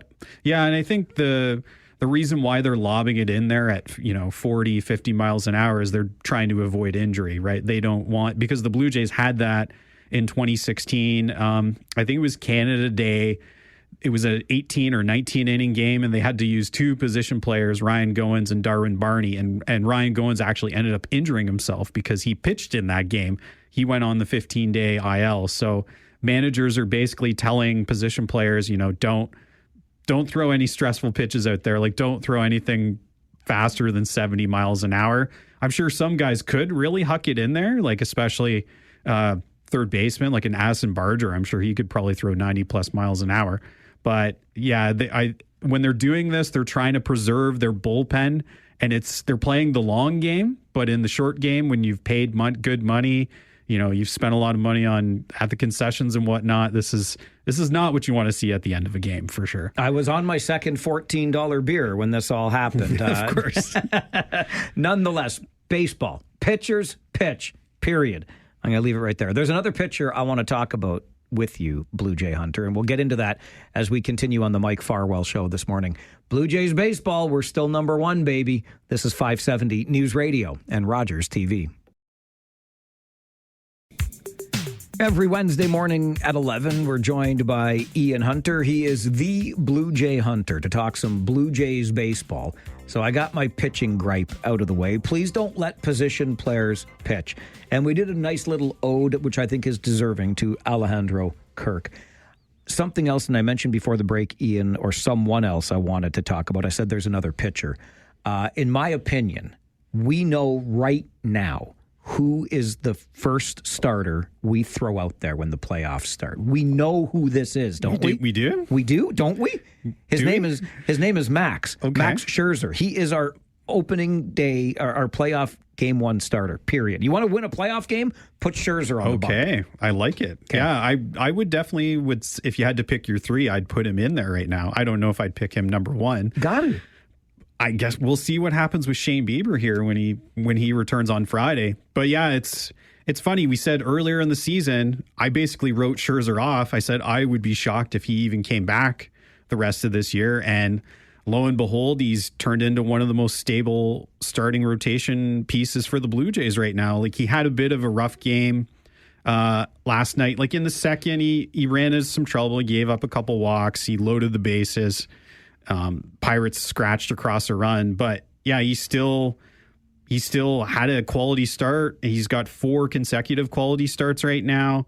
Yeah, and he's in the running probably to be maybe the number 1 starter on the Blue Jays staff right now. It's quite the turnaround from what we saw in his very first game on March 29th, him leaving in the 3rd or 4th inning with the thumb issue, and now where would the Blue Jays be without this guy? So it's been probably one of the best second half stories for the Blue Jays is the emergence of Max Scherzer. I was just looking at my phone because I thought I had retweeted Sportsnet stats last night, but about Scherzer's last 5 outings, which the numbers are fantastic. And that's exactly what you're talking about. And this is why I say, it really struck me. That's why I say he should be the playoff starter. Because when I was at the Rogers Center and I was looking at all of the banners, and I'm like, you know what, this team, like, it's winning divisions, it's qualifying for the playoffs. It's just what's been missing are the playoff victories. And that's why you feel like it's kind of hollow. But actually, the last number of years, this has been a team that has been in contention for something, at least advancing in the playoffs, couple of ALDS appearances, etc. I think you want to win a game, you put the guy out there that's the veteran. Like, what a story it is. You throw him out there for a first-place team in what's likely his last year in the league and just see what he can do for you. Yeah, I think it all depends on what happens here with Shane Bieber, right? Like, he is the ultimate wild card. If he has a really solid end of the season here, last month plus, I think he probably gets the ball in game 1. But yeah, like Scherzer, if you're looking for a veteran guy, 41 years old, Cy Young, multiple Cy Youngs, World Series winner, I mean, who do you want on the mound other than a Scherzer? And chances are in the playoffs, they're not going, I hate to say it, but 6-7 innings anyway. Most of the times they're turning it over to the bullpen pretty early. So in that case, Scherzer can really let it go. And his fastball has been fine. Like, he still has velocity. He's still reaching 95 miles an hour, striking out guys at a decent rate. So showing no signs of slowing down. So maybe we'll revisit this at the end of the season. And maybe I'll say, yes, Mike, you were right. We should have gone with Scherzer. But he's in contention for sure. All right, mark it down on August the 20th. I'm calling my playoff starter in Max Scherzer. We talked about Tyler Heineman, the pitcher, a moment ago. Yes. But, of course, he's a catcher for the Blue Jays. And I'm kind of disappointed in Heineman because I think he let Tommy Pham off the hook the other night. Who bat flips a walk like Tommy Pham of the Pittsburgh Pirates did? And then Heineman's like, I wasn't talking to you. You should have been talking to him, yeah. Tyler Heineman. You give that boy an earful for that nonsense. Yeah, I was really confused at how quickly that escalated because all of a sudden Pham flips the bat and Tyler Heineman just kind of shrugged at Pham like, what are you doing, dude? That's really not what you do here. And then we almost had a benches clearing brawl. So I'll give a bit of context. Tommy Pham has been known as a bit of an instigator. He once slapped a teammate because of an argument about their fantasy football team. I kid you not. He's had altercations in the past. By all accounts, he's a good teammate. But if he's an opponent of yours, you don't want to get on his bad side. So he's been on 10 teams over his 12-year career. Take with that what you will. And the Pirates suspiciously took him out of the lineup yesterday as to probably avoid any sort of retribution by the Blue Jays. But the thing, I don't know if you saw, but he went on Twitter after the game and basically accused Addison Barger of using steroids. So, I didn't see that. Yeah. I heard him lipping off about Heineman complaining about one of the non-strike calls in that at bat. Yeah. But, wow. So that was just another added layer to the controversy. And then of course he deleted the tweets. But afterwards, a reporter asked him, and he said, "I stand by the comments that I made." So he's not on the Blue Jays' good side right now. And I just thought to myself, wow, I never thought there would be this much intrigue in a Blue Jays Pirates series in the middle of August when the Pirates are in last place and the Jays are in first place. But yet here we are. I was hoping that he would be in the lineup last night for Pittsburgh because high and tight is the first pitch, guaranteed. I mean, if he's in the lineup tonight, it's a possibility. So we'll have to see what happens. I might even throw behind him to send a message. Like, just let him know. Yeah. Not going to get away with that. All right. I would love to talk to you about realignment because there's lots of stuff out there about what this league could look like with expansion teams being added. But we don't have enough time on it today. But we'll get to that as we lead into the playoffs with our first place team, and we already know their playoff starter, Max Scherzer. This is great stuff. I love it. Mike Farwell's calling it right now. Huntsy, thank you very much. You're very welcome, sir. Ian Hunter is the Blue Jay Hunter. He joins us every Wednesday morning at 11 to talk about your first place Toronto Blue Jays on the Mike Farwell Show, 570 News Radio and Rogers TV. On Wednesday mornings, we go from Blue Jay Hunter into political R&D with Rob Deutschman. He, the R and the D in political R&D. And the big question is, and I encourage you to play along at home, who gets more words in? As Rob and I discuss what he describes as a triumphant regional council election. First of all, it was an appointment, and there's nothing triumphant about this undemocratic way that we have chosen six times in this term to put people on councils or school boards in this community. It's an embarrassment. It's shameful behavior, and it needs to be stopped. And if we keep excuse making for it, then our councillors are just going to keep doing it. Our school boards are just going to keep doing it. Oh, you want to be part of the club? We'll decide who gets to be part of the club. That's your job as a voter. It's your right as a voter. And I am legitimately fired up about this. I got some words in ahead of time. We'll open Deutschman's mic after the update from the 570 News Center and also talk about what Rob describes as an own goal scored by the mayor of Cambridge. All of that coming up with political R&D here on the Mike Farwell Show. This is 570 News Radio and Rogers TV.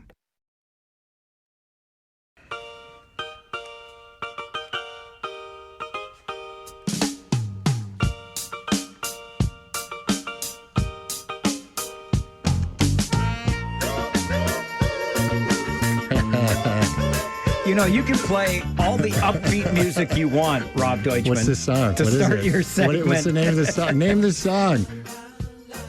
Oh, this sounds like it's disco now. No, I don't know the name of the song. Why can't we be friends? Why can't we be friends? Thank you. We are. Even though we are on different sides of the ledger. I wasn't thinking about it for you and I. I was thinking about more for the council Jan in Liggett Cambridge. and Scott Hamilton. Okay, we will get to that. Yeah. And what you've described as an own goal by the mayor of Cambridge. But we'll get to the election in a minute. I have my own come on with your coming on hot take. I'm ready for it. Now, okay, so I'm listening to you when you came back and there was some reference to a proposal, non-proposal, where, you know, someone received a beautiful ring, I'm sure, which is the consideration, but we don't know what the subject matter of this agreement is. So I think I'm going to have to offer a free consultation to your beloved to get this contract thing straightened out here. Please don't, because I don't want her to give too much thought to it, lest she change her mind. And the only reason it was a non-proposal is because it appears that in the course of my getting down on bended knee and presenting said ring, I never actually uttered the words, "Will you marry me?" But she understood That's that. because at your age now you've got arthritis in the knee, and that was overpowering your thought process. So I'm like, this hurts so much. That's why I figured I better get this done before I can't get down on one knee and get back up again. Congratulations for getting around to it. Thank you very much. It took me far too long. Okay, let's talk about the appointment to Regional Council of Joe Gowing, a fellow who was on the show earlier this week, who I quite like. Yep. You described this as triumphant. I said a bit of my piece before the news update, but why do you consider this a triumph for Regional Council to appoint a new member of their own little club? Mike, you can keep saying appoint all you want. That's what they did. No, they elected. There was an election. There were votes. Oh, so we're only going to have... Hold on. We're not... This is political R&D. It's not debate R&D. So we're going to have 15 people vote in every election from now on. Thank you. So you acknowledge they voted. So we had an election, and we had 2 rounds of an election, okay? An appointment would be if the chair just said, okay, I'm going to appoint this person or what have you. There's always an election, okay? So now he's on council. But what I liked about this process was a couple of things. One, you know, when you're sitting at that horseshoe and you're going through budget process all the time, year after year, trying to get down to a percentage or a number, and you're finding every nickel you can find to cut in certain areas without impacting your community to a serious extent, because there's trade-offs, okay? There's always trade-offs. If I'm saving this, what's the trade-off for that? In this case, the savings is, and I know you don't believe the number, but it's $800,000 according to staff, and we rely on staff. Don't believe that number one bit. That's fine. You don't have to. So there's an $800,000 staff-reported cost to run the election. So councillors have to rely on that. I mean, as councillors, we're not going to go and investigate every staff comment, because we have a good working relationship with staff. We question staff on issues, and if staff is questioned, and they probably were questioned on the number, probably got back the information, perhaps in camera. I don't know how they decided that they were going to go through with this, but if there was some questions, maybe individually asked separately by counselors of staff for clarification, no one raised an issue that they felt that number was incorrect. So we have to go with that's the correct number. And from your own interviews with the food bank, $800,000 is 1.6 million meals in this community. So there's a lot of trade-offs with respect to that number versus what? Your view is democracy is dying in darkness when we don't have a by-election. 100%. Others, 100%, that's your view. Others, though, will be of the mindset that, look, we've elected you to make these decisions to manage the affairs of our region. And events come up from time to time that we've elected you to use your common sense and good judgment to decide the best process. And the 15 remaining people used their common sense and good judgment and decided that this was the way to go. And there will be a number of people who support that. There'll be people like yourself who maybe think that that's not the correct way to go. Just out of curiosity, is this the same common sense that raised my taxes 10% 2 years in a row? Right. Yeah, good common sense. I'm real happy with the way this is working out, Rob. Mike, you might not be happy with the outcome, okay? But if you follow the budget process intently, you'll see that the councillors don't want to just automatically go to 10%, okay? They're trying to get to as low a number as possible without impacting the community. But you have to understand, what does 10% mean in terms of the actual dollar numbers per household? And that's really what the councillors are looking at, okay? I mean, sure, we'd love to say you can't go higher than the rate of inflation. And it'd be interesting to see if you had, let's say, a candidate run for regional chair, for example, in an election and said, my one platform is going to be no higher than the rate of inflation. I think Kitchener's done that for a decade running now. Okay, whatever they've done, I'm giving you this example. Yeah. How successful would that be? I don't know. It's difficult to say because it's been hard to get to that rate of inflation. And remember, the responsibilities at the regional level and the responsibilities at the city level are different, okay? There's different obligations, different requirements, dealing with homelessness, dealing with food insecurity issues, dealing with transit, dealing with water, for the townships and everywhere. So, we all have different priorities, responsibilities, and the area municipalities are operating efficiently. I was a mayor in an area municipality, so I recognize the responsibilities there. And, we had 18 years of zero tax increase in North Dumfries Township, and that was the wrong way to go because that puts you behind when you're relying on assessment growth all the time. Okay, but anyway, back to this election process. We kind of got off on a whole other tangent. The nice thing about this was we had 44 people who presented, who put themselves forward. In a by-election, you would never have had 44 people running, just because of the time commitment and everything else and what's required to do that sort of thing.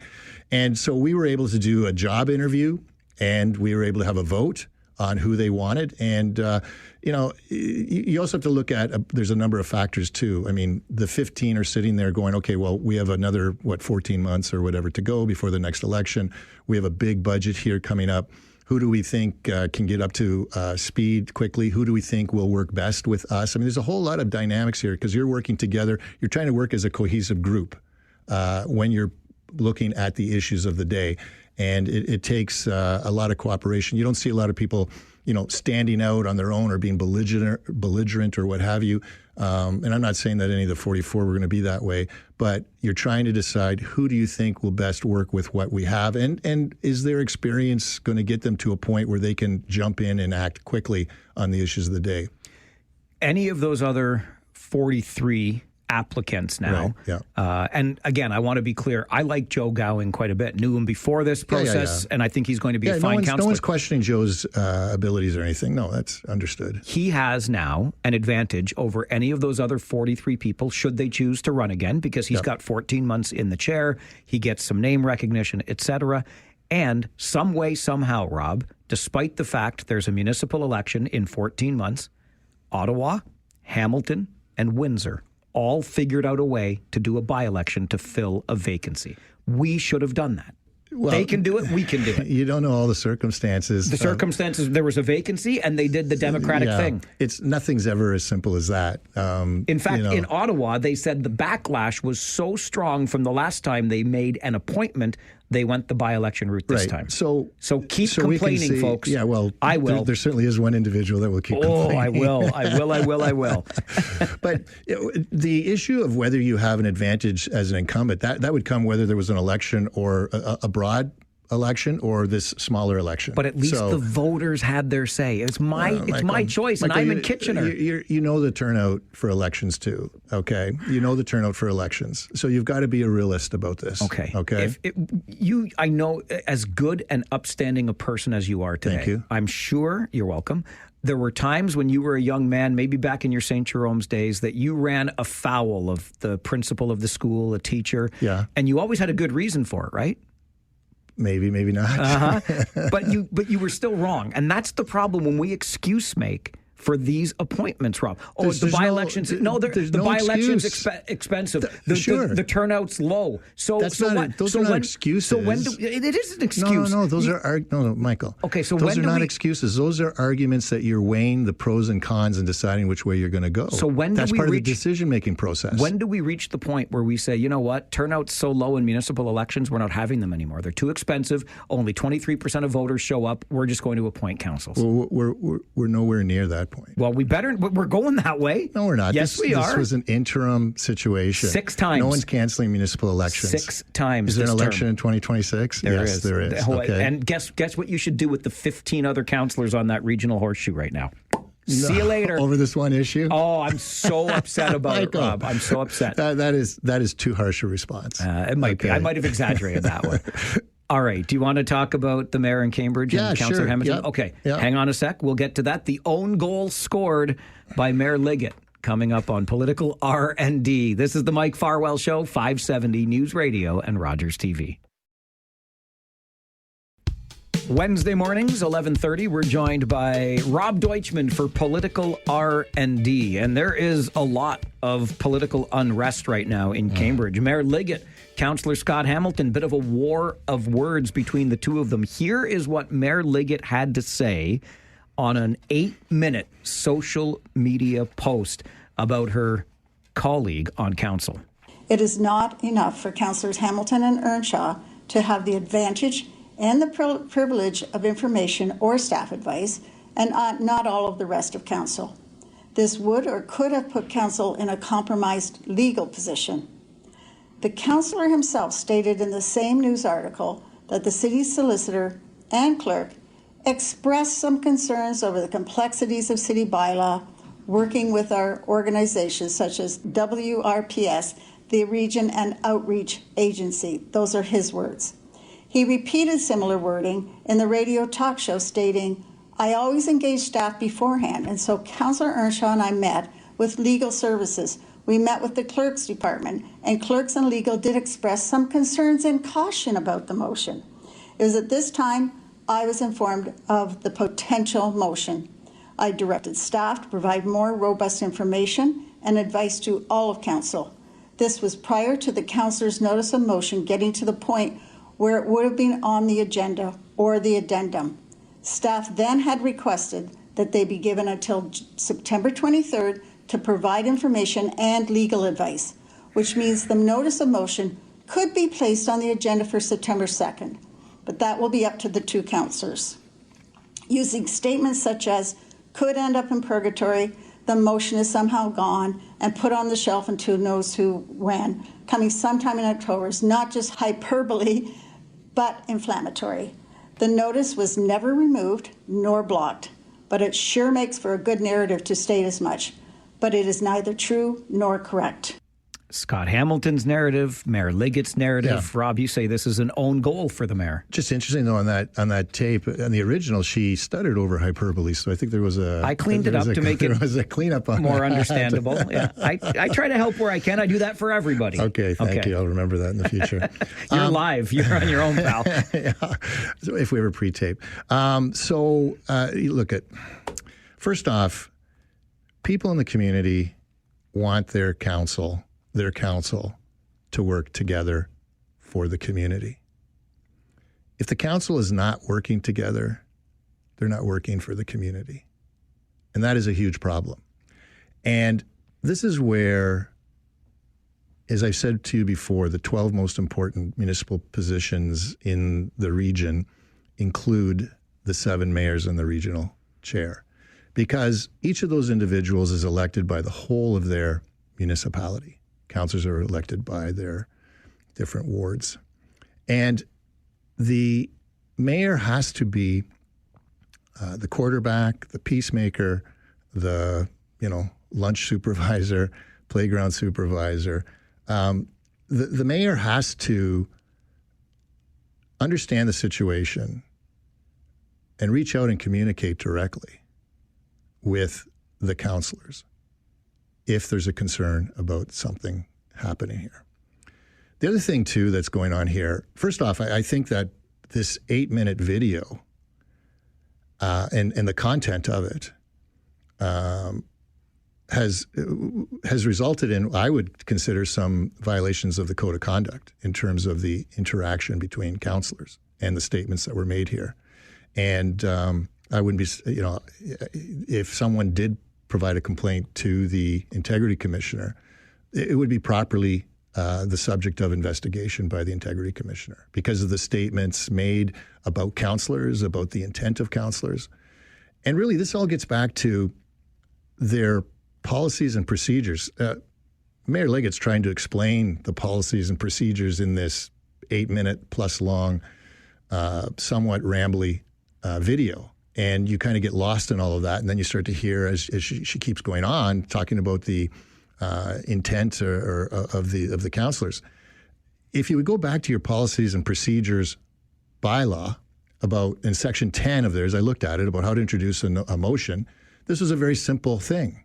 The councillors, Councillor Hamilton could have shown up at the July meeting and said, I'm putting this motion on the table to be discussed in September.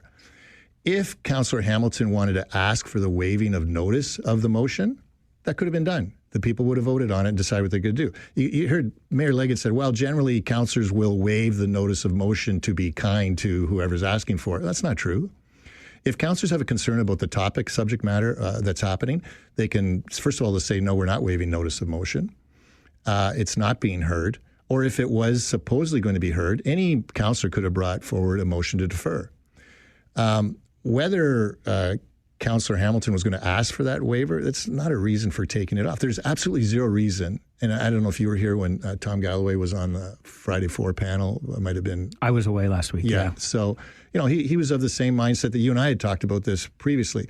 There could have been a motion to defer this and put it off to another day. It's a very simple matter, but this has just exploded. This has gotten beyond what it should be. And do you think this video adds fuel to the fire? Yeah, it adds fuel to the fire for sure. Look, I was a mayor. I've dealt with councillors. I was a councillor. It should have been a situation where the mayor reaches out to Scott and to Councillor Hamilton and Councillor Earnshaw, Scott and Ross, and said, hey, let's sit down and talk about this. Where are we going? What's happening here?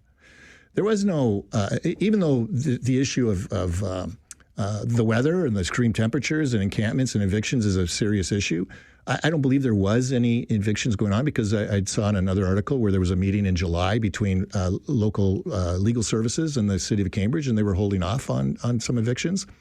So this is something, and in fact, I think the subject matter of the motion was to get a report back from staff, which is a very common thing. So nothing immediate was going to happen with this. There was going to be no guidelines from council saying stop evicting. It was likely more, come back with a report. What can we do? When are we able to say, at this temperature, for example, like my mom used to work in a factory. When the temperature hit a certain level through the union, they were off, right? The plant shut down. So this is blown up. And I think this has implications with respect to 2026. And I think the parties need to all step back, stop going off on the press, stop posting videos. I was going to say maybe if you made a video to Valentin and said no hard feelings, come on back. But Adam Valentini, who spurned our Kitchener Rangers. Yeah. But, let's stop with the public stuff. Get this sorted out amongst yourselves because we've got, they've got a budget. We've got a lot of work to do over 14 months. So let's get working for the people. And you can deal with your other issues separately, whether it's through campaigning or what have you. But let's stop with this and just talk to each other and get it straightened out. It's a simple thing. It's just blown up. I like your point that we can, or this might come home to roost in 2026. Do you know why? Because in 2026, Rob, we're having an election. I love elections. My democratic right to vote for who represents me. Perfect. And you just supported my argument because your democratic right has not been impaired or affected in any way by what regional council did. I didn't get to vote for my new representative in Kitchener. Did not get to vote. Good. Yeah, everything's good. Perhaps. Always appreciate these discussions, even debates. Thanks for being here. Yeah, no problem, Mike. Always Rob a pleasure. Deutschman. He is political R&D Wednesday mornings on the Mike Farwell Show. 570 News Radio and Rogers TV. The show does continue for another hour still, as it does every day. We are the longest talk show anywhere in this country at 4 hours. And the last hour is devoted exclusively to you, your thoughts on an issue that we discussed on the show today. Something else that you know about that you think we should know about, whatever it happens to be. We reserve the hour between noon and 1 for something we call Talkback. You are encouraged to do just that. Talk back. So the phone lines are wide open and we'll get your perspective on the issues of the day or an issue that you think we need to know about and you want to raise. That begins right after this update from the 570 News Center on the Mike Farwell Show. 570 News Radio. Take out the papers and the trash, or you don't get no spending cash. If you don't scrub that kitchen floor, you ain't gonna rock and roll no more. Yakety yak. Don't talk back. Just finish cleaning up your room. Let's see that dust fly with that broom. Get all that garbage out of sight, or you don't go out Friday night. Yakety yak. Don't talk back. Ah, yes, your daily Talkback Hour, where you are afforded the opportunity to share thoughts on a topic we discussed today. Maybe you didn't get to have your say earlier in the show. We want to make sure there's space for that. Or maybe it's something else entirely. For example, if you're up to the challenge, and this would be a challenge, if you could explain to me the purpose of the Green Party in this country, I would love to hear that purpose, because I can't quite figure it out. And I'm just wondering, federally, as Elizabeth May announces that she will no longer lead the party, you realize, like, she's all they got, right? She's the only member of the Green Party currently elected to our House of Commons. And then provincially, I mean, sure, we can talk about it. Nice little boost around here with the leader, Mike Schreiner, in Guelph, and the deputy leader and the only other Green MPP right here in Kitchener. But all parties have something climate related in their platform. And I'm just trying to figure it out. You're smarter than I am, so maybe you want to share 2 or 3 cents on that.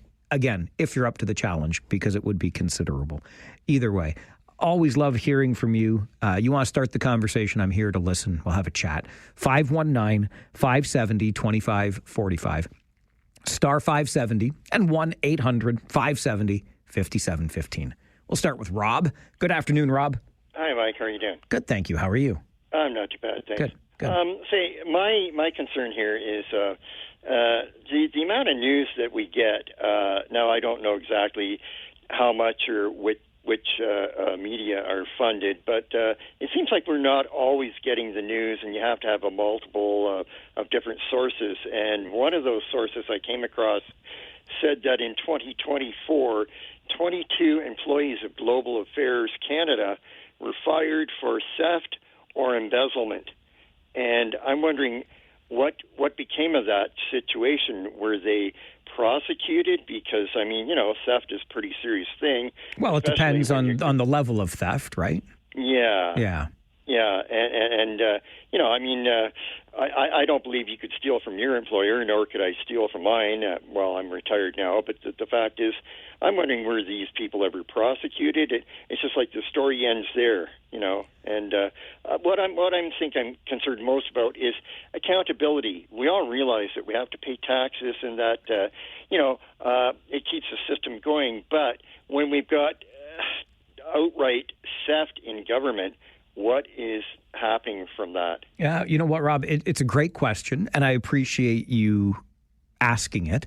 And I also came across that headline story some time ago, so I can certainly concur with the accuracy of it. And where does the story go? I will own this as a member of the collective media. Boy, do we move on fast, eh? And a lot of people in positions of power like that because, you're under the microscope and you're in the hot seat, but it only stays hot for about 24 or 48 hours before we move on to something else. I'm fairly confident in saying I would assume there was some level of prosecution. Obviously, lose their job. You can't steal from an employer, whether that employer is the government or the parent company of this radio station. I mean, it's just not, it doesn't work as an employee. And I would also say, I know how sensational stories like this can be because, oh my gosh, somebody within the government stealing. Just think for a minute, okay, that there are hundreds of thousands, let that sink in, hundreds of thousands of government employees. Do you think there might be, a certain percentage of those, just like a certain percentage in society as a whole, that might be a little less than upright and full of integrity? Probably. And so there's probably more than these 22, I guess is what I'm getting at, just if you're playing the averages. But I do have confidence that now caught, they will be dealt with accordingly. That's my 10 cents on it. But I think your point is well taken on how we in the media tend to move on pretty quickly. And sometimes those threads get left hanging there and you're wishing that we would tie them off into a neat little bow for you. And I wish we could do that and more, but I won't go even further into the whole resources issue we suffer from in this business. What I will do is go to our next caller on Talkback, who is Bob. Good afternoon, Bob. Hey, Mike. Hey, Bob. Hope you're having a good day. I'm having the best day a guy could have on the radio. Well, I'll have to take your word for that. I would never lie to you, Bob. Never. Okay. I have a question I want to ask you. Okay. Preseason hockey is going to be starting soon. Preseason OHL hockey starts next Friday. Yes. Yeah. Okay. I wasn't sure if you were talking about other hockey. Yes. Okay. If there's a Blue Jay game being played on the same night, are you guys going to carry it? Or? Oh, that's a great question. And I love the use of "yous guys" too. I just had this conversation with my manager yesterday, and I suggested to him that it would be a very difficult task to turn our attention away from a Blue Jays game for a preseason hockey game. But here's the good news, Bob. We don't traditionally broadcast preseason games, so there you go. Okay. Okay? And can I ask one more question? Of course you can. Have two for the show today, buddy. Go ahead. Okay. Oh, this one's not going to make you happy. Why does Pierre always sound like a whiner? Well, when did he sound like a whiner? Oh, I thought his acceptance speech was wonderful. He had too many people run against him in Ottawa. He felt like it was stacked against him. Oh, I must have missed that comment. Did he say that? Well, basically, yeah. Oh, basically. So you're not giving me a direct quote here, are you, Bob? No. Oh, well, you see, now that we get into some problems here. There was a lot of conversation about the long ballot, which, by the way, was goofy, and we should end the longest ballot experiment, okay? I did not hear, and you can correct me if I misheard or just missed it, but I did not hear Pierre Poilievre directly complain himself about the long ballot. Although, if you want something to complain about, that'd be a pretty okay thing, at least from where I'm sitting. So I guess I can't really answer your question, but I'm not sure you were asking an honest question either. This is Talkback. We continue on the Mike Farwell Show, 570 News Radio and Rogers TV. And Talkback only continues as quickly as I can answer the phones. So let's do that again. Paul is with us on Talkback. Good afternoon, Paul. Good afternoon. once again this morning, you talked a little long. I had a couple more points I wanted to make on the firearms, but I got the key things in. All right. I would just like to point out, I used the exact amount of time allotted to me this morning. I did not go long. It was my time anyway. Okay. Okay. Anyhow, a lot of people don't understand firearms. At one time, you were a little the other direction, but you've taken it upon yourself to learn about it. A lot of people see firearms as in the John Wick series and things like that, and they think that this is what it's all about. Of course it isn't. That's Hollywood. Face it. People, come on, it's not real life. But now, as far as why does the government want to take away firearms? Firearms is a highly divisive issue. It only affects a couple of million Canadians, and the other 30-something million, they don't know, they don't care. But in actual fact, they should be caring very much about what the government is doing. Because what the government is doing is they are establishing that they have the right to seize legally owned property. And once they've established that right, okay, they've already set the groundwork for it. They're going to go ahead and they're going to try and steal everyone's firearms. A buyback, yeah, right. Anyways, they're going to try that. And if they're successful at it, it then tells them that Canadians are willing to accept the seizure of other items if you convince them that it's in their best interest. Okay, so you may not be interested in hunting or target shooting or anything like that, but maybe you like to go snowmobiling or ATVing. Well, the government could very well turn around and say, you do not need an ATV, you do not need a snowmobile. As a matter of fact, you don't need a motorcycle. There's other forms of transportation. But once they've established the ability to seize legally owned property, where will it stop? You may say it's ridiculous that it's not going to go that far. Why not? You've got Carney and his, carbon. He's going to say, oh, snowmobiles are bad for the environment. ATVs bad for the environment. Hang on. Isn't this the same guy that canceled the consumer carbon tax? Well, I'm just asking you the question. Yeah, okay, what's the price on gas today? I don't know. Is it any different than when before he allegedly canceled the carbon tax, and all he did was he set it to zero on a temporary basis. You're right. He did set it to zero. Paul, listen, I gotta ask you. I gotta actually beg you here. It's been 3 minutes. This is time for everybody. If you could make your final point or wrap up on a strong note for me. Okay, it's a slippery slope when you allow the government to seize private property from an individual with no compensation, because, like I say, buying back my guns with my money is not compensation. Okay, well, you're getting your money back. It sounds like compensation to me. However, I appreciate your point, and I'll just say, because, Paul was giving me the gears. I talked too long this morning. I used the exact time that is allotted to me by this radio station as the host. This is the time where we hear from as many people as we can. I would just ask that I got that's the point or the direction Paul was headed. If we could try to get there a little bit faster, I know it's hard sometimes, but that would be appreciated by not just me, but others who are waiting, like Kyle, who has waited patiently, and now it's his turn on Talkback. Hello, Kyle. Hello. You asked what the purpose of the Green Party is?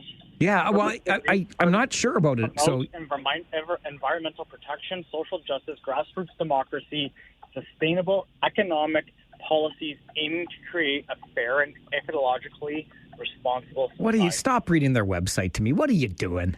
It's ChatGPT.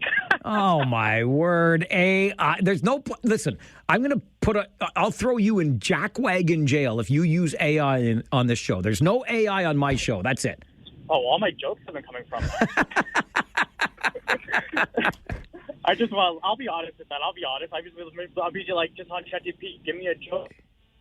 News radio host, and it just gives me some jokes, and I just tell it like it is. So if you want to put me in jail, I'll definitely do it, Mike. All right, there you go. I just put you in jail. And by putting you in jail, I mean I just hung up the phone on you. The only way and the only time we will talk about AI on this show is when we talk about how it's coming for all of us. It's going to eat us alive as a society. I know I've probably watched too many movies, but come on with your coming on. The machines are taking over, and we have to stop them at the door, don't we? Anyway, Kyle, you are currently in jackwagon jail. Bring AI onto this show. Talkback continues, but only from real humans. Let's go on the Mike Farwell Show. 570 News Radio and Rogers TV. And back to the phones we go for more Talkback. Lyle, good afternoon. Good afternoon, Mike. A couple days ago, you had a guest on talking about teachers' concern about class sizes. Yes, sir. And I understand the perspective that the teachers have got with a complete across-the-board spectrum of students in a particular class. But I would have a whole lot more empathy for the teachers if they would come up with a way of demonstrating how they can be more productive. Canada has been a country that has been falling behind in our productivity for the last 2 or 3 decades. And some way, shape, or form, whether it's by the use of AI or whatever, I don't care, but we need to have something that the teachers come up with and how they can show that they can be more productive in what they do. So does that mean, Lyle, more productive even with 35 students, or demonstrate that a smaller class will make you more productive? I just want to understand what you mean there. Yeah, I know that when my children went to school, they did have a degree of segregation. That was back a few years ago. And my son was in an enrichment program, and he excelled in that enrichment program. They don't exist today. You've got really, really bright kids that are bored stiff in the classes because they're not being challenged at all, and they're not being, their value to society is not being maximized with the programs that are out there, because the teachers have got to spend an inordinate amount of time on the kids who have difficulty learning. I do agree that we need to have a way of assessing kids that have got difficulty learning at an earlier point in time. But I still think that probably the model that we're using is not the most productive way we can teach the kids in our society. But I'd like to have the teachers come up with some plans as to how they can show that they can educate the mass of kids that we've got in the country using less resources. Lyle, that's what productivity is. I like where you're coming from, and I appreciate the call and the further explanation. And I think you're on to something when you would appeal to those on the front lines, the teachers, to explain how we can do a better job. Because I do not disagree. In fact, it's hard to argue the decline globally in our educational outcomes here in Canada, perhaps North America, versus the rest of the world. The statistics, the data bears that out. And what is behind it? Do we need to find a way to restructure our classrooms, our schools, etc.? And one of the points that Lyle made that really resonated with me is creating the environment or fostering the environment where the best and the brightest can be pushed to excel. I've said this on many an occasion. I love the pursuit of excellence, and be it in athletics, in academics, you name it. But I think we want to have, instead of this homogenized group, I think we want to have those who stand out and celebrate the fact that they do, and give us all something else to aspire to along the way. There's no question that work needs to be done within our system, education that we're talking about now generally, and maybe Lyle's on the path to getting some change made. Let's ask the teachers on the front line, how can we do this better? Right now, we're going to get you an update from the 570 News Center and then continue Talkback on the Mike Farwell Show, 570 News Radio and Rogers TV.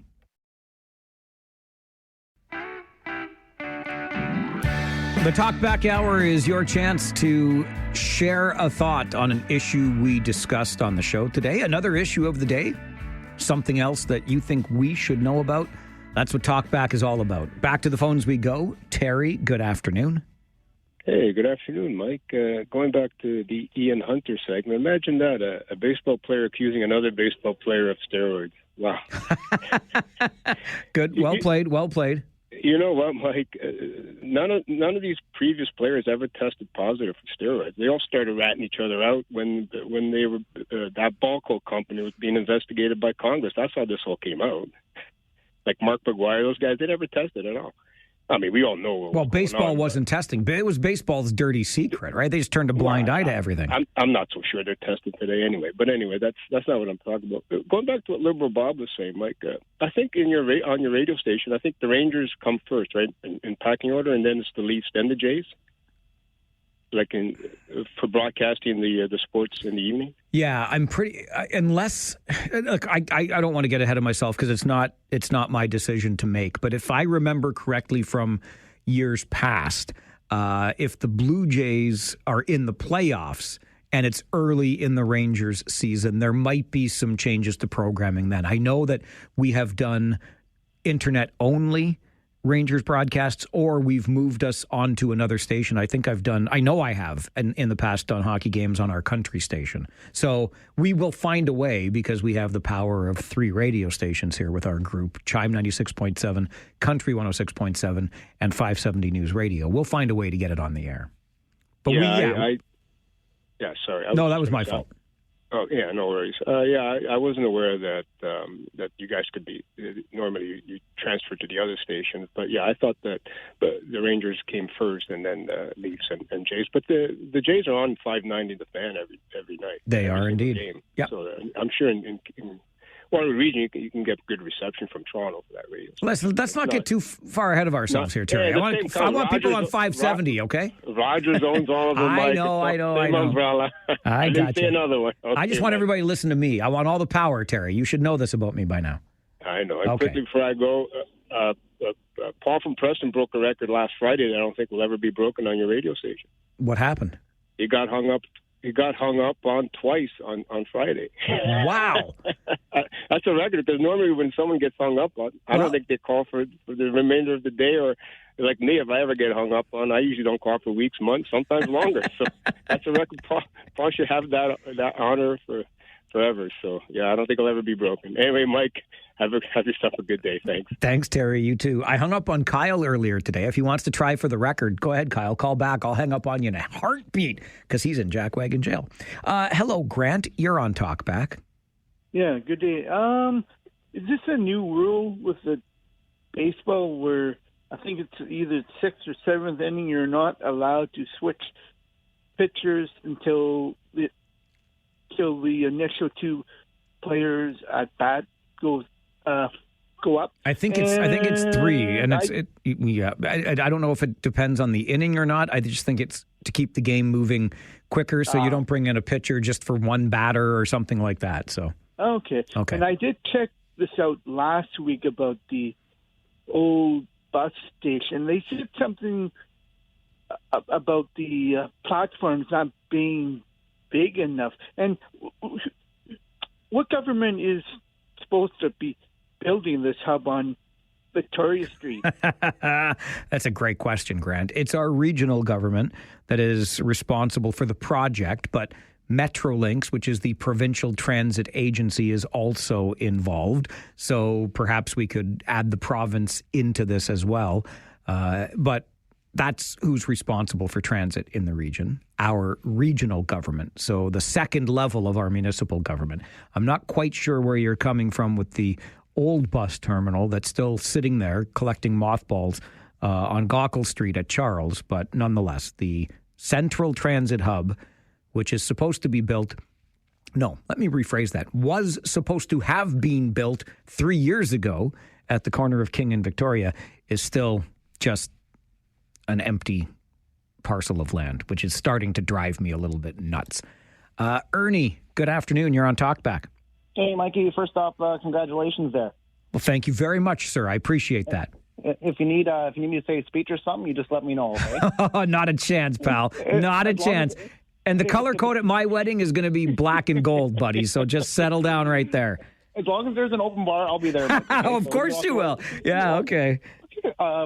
Anyway, has anyone chimed in on the Lindsay incident there? I haven't really heard too much of the show today. Yeah, I talked about it briefly just before 11, and we've got a guest lined up for tomorrow morning at 9:30. But yes, the nutshell is man whose home was broken into gets into an altercation with the intruder and the homeowner charged.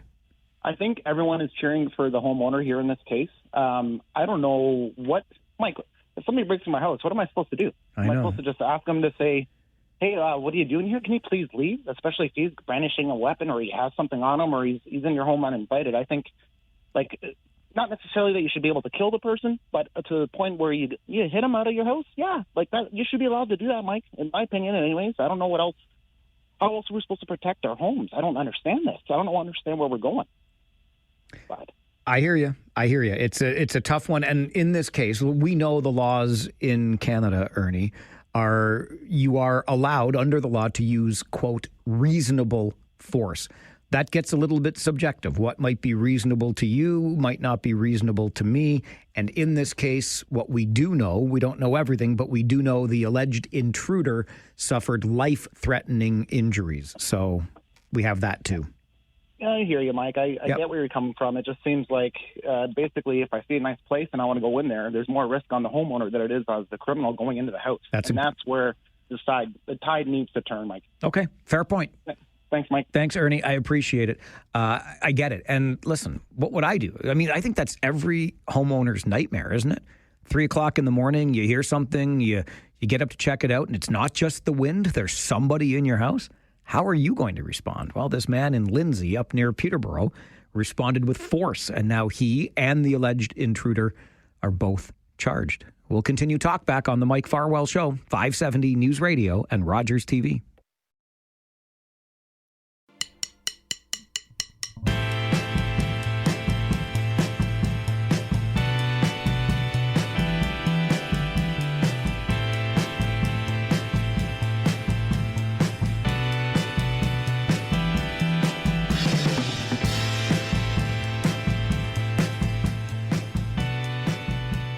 It is your daily Talkback Hour, and we still have time to fill, which means we go right back to the phones, which are busy today. Sue, you're on Talkback. Good afternoon. Hey, that's great. On behalf of the mothers of the world that are preparing for their kids to get ready for school, and they have a lot of busy traffic to go up.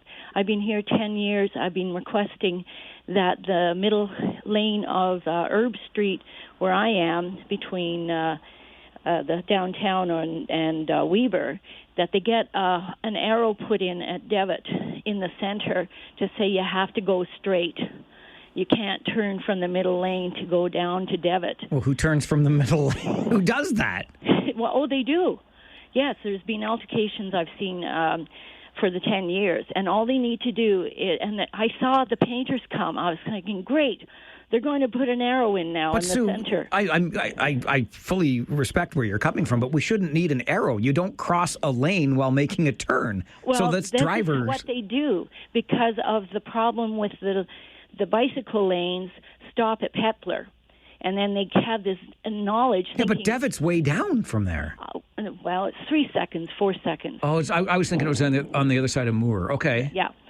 So that's one thing. The other thing is, when I went to school, we were given scribblers, and often we had our books turned upside down in the scribbler.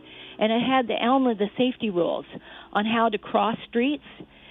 The kids have become so reliable with the crosswalk people directing traffic that when it comes to no person there to direct them, they don't know how to cross a busy street. I saw that on Lancaster. And they were just kind of waiting because there was no guard there. You know what, Sue? I think you're onto something with that one. Let's bring back the safety rules, and I was a crossing guard at St. Anne's Elementary in Kitchener back in the day, and I took a great deal of pride in that role that I had, making sure my fellow students got across the road safely. We had a traffic light and everything, but we had the rules to follow. and the crossing guards were there to help. So let's keep that up for sure. Jeffrey, you're on Talkback. Good afternoon. Good afternoon, Mike. How are you been over the summer? I've been good, thank you. Good, sir. I just wanted to ask your opinion on Adam Valentini. Yeah, I'll give you my opinion on Adam Valentini, who had been signed by the Kitchener Rangers to be a key part of this team in the season ahead, and surprised all of us, I think, when he announced his change of heart earlier this week and said he's going to go to the University of Michigan instead. As you probably know, the landscape in junior hockey has changed. It used to be that if you had played even one game in the Canadian Hockey League, so the Western League, the Ontario League, or the Quebec League, the NCAA treated you as a professional. They said this is a professional league, but that has changed, and now you can play in the OHL and the NCAA, or you can play in the NCAA and the OHL, and it just goes on like that. And I think that Adam Valentini found an opportunity in Michigan with the university there that he liked better, but it's a bitter pill for the Rangers to swallow. I can tell you that, shamelessly self-promoting, tomorrow on the show at 10 a.m., Rangers general manager Mike McKenzie will join me, and we'll have a talk about that very thing. What do you make of Adam Valentini? How did this happen? Where does the team go from here? We'll get those answers from the general manager of the Kitchener Rangers tomorrow morning at 10 on the show. Okay? But good question. I know we're all excited for Rangers hockey, which starts the preseason in 9 days, next Friday night. Bring it on. Here we go. Rudy, you're on Talkback. Good afternoon. Good afternoon, Mike. I'm sure kids do know how to cross the street, even at Lancaster. But, the Elmer safety tips were great, for sure. Nothing wrong with throwing that in again. But you remember years ago, there was an old man that was down in Bridgeport, near Lancaster and Bridgeport, and he was helping the kids cross the street all the time. And he was everybody called him the General. I know. He wasn't a hired person. He always wore rubber boots. And then the government or somebody gave him one of the stop signs. The General was more than just a kind-hearted guy that helped kids cross the street. The General is the stuff of legend in Bridgeport in this community. Oh, yeah, absolutely. Yeah. It was in the newspaper, the news, and I'm not from Bridgeport. I was raised up in Forest Hill. But he was a legend. He absolutely was a legend, Rudy. Great memory. And I love how Rudy says, I'm not from Bridgeport, or I wasn't from Bridgeport.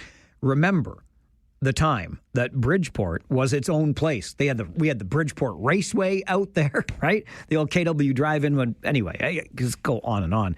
But the General, if you don't know, just put him in the Google. The General, Bridgeport.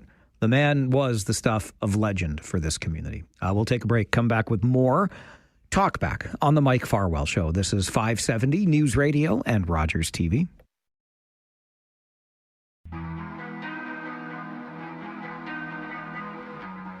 The General, by the way, famous from the former village of Bridgeport, now a part of Kitchener. Full name, Frank the Bridgeport General Groff. And a documentary film was made about him called Care for the Child. I don't know if you can still find that doc anywhere, but that's how much of a figure the former general was in our community many a decade ago.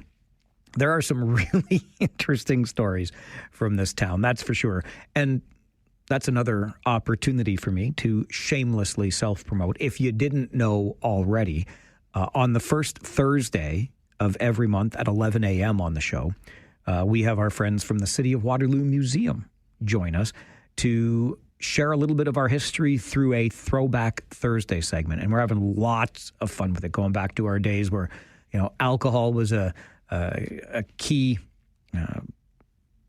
item that we produced here in the community, from Seagram's and Kuntz beer back in the day. It just keeps going on and on from there. Anyway, Throwback Thursdays here on the show.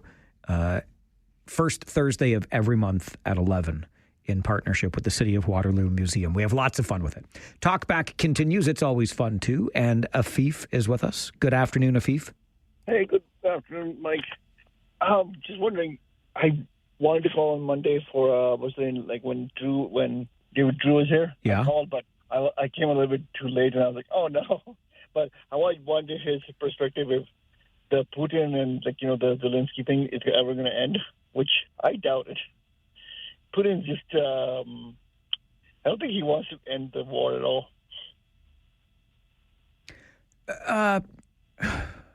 I think he does.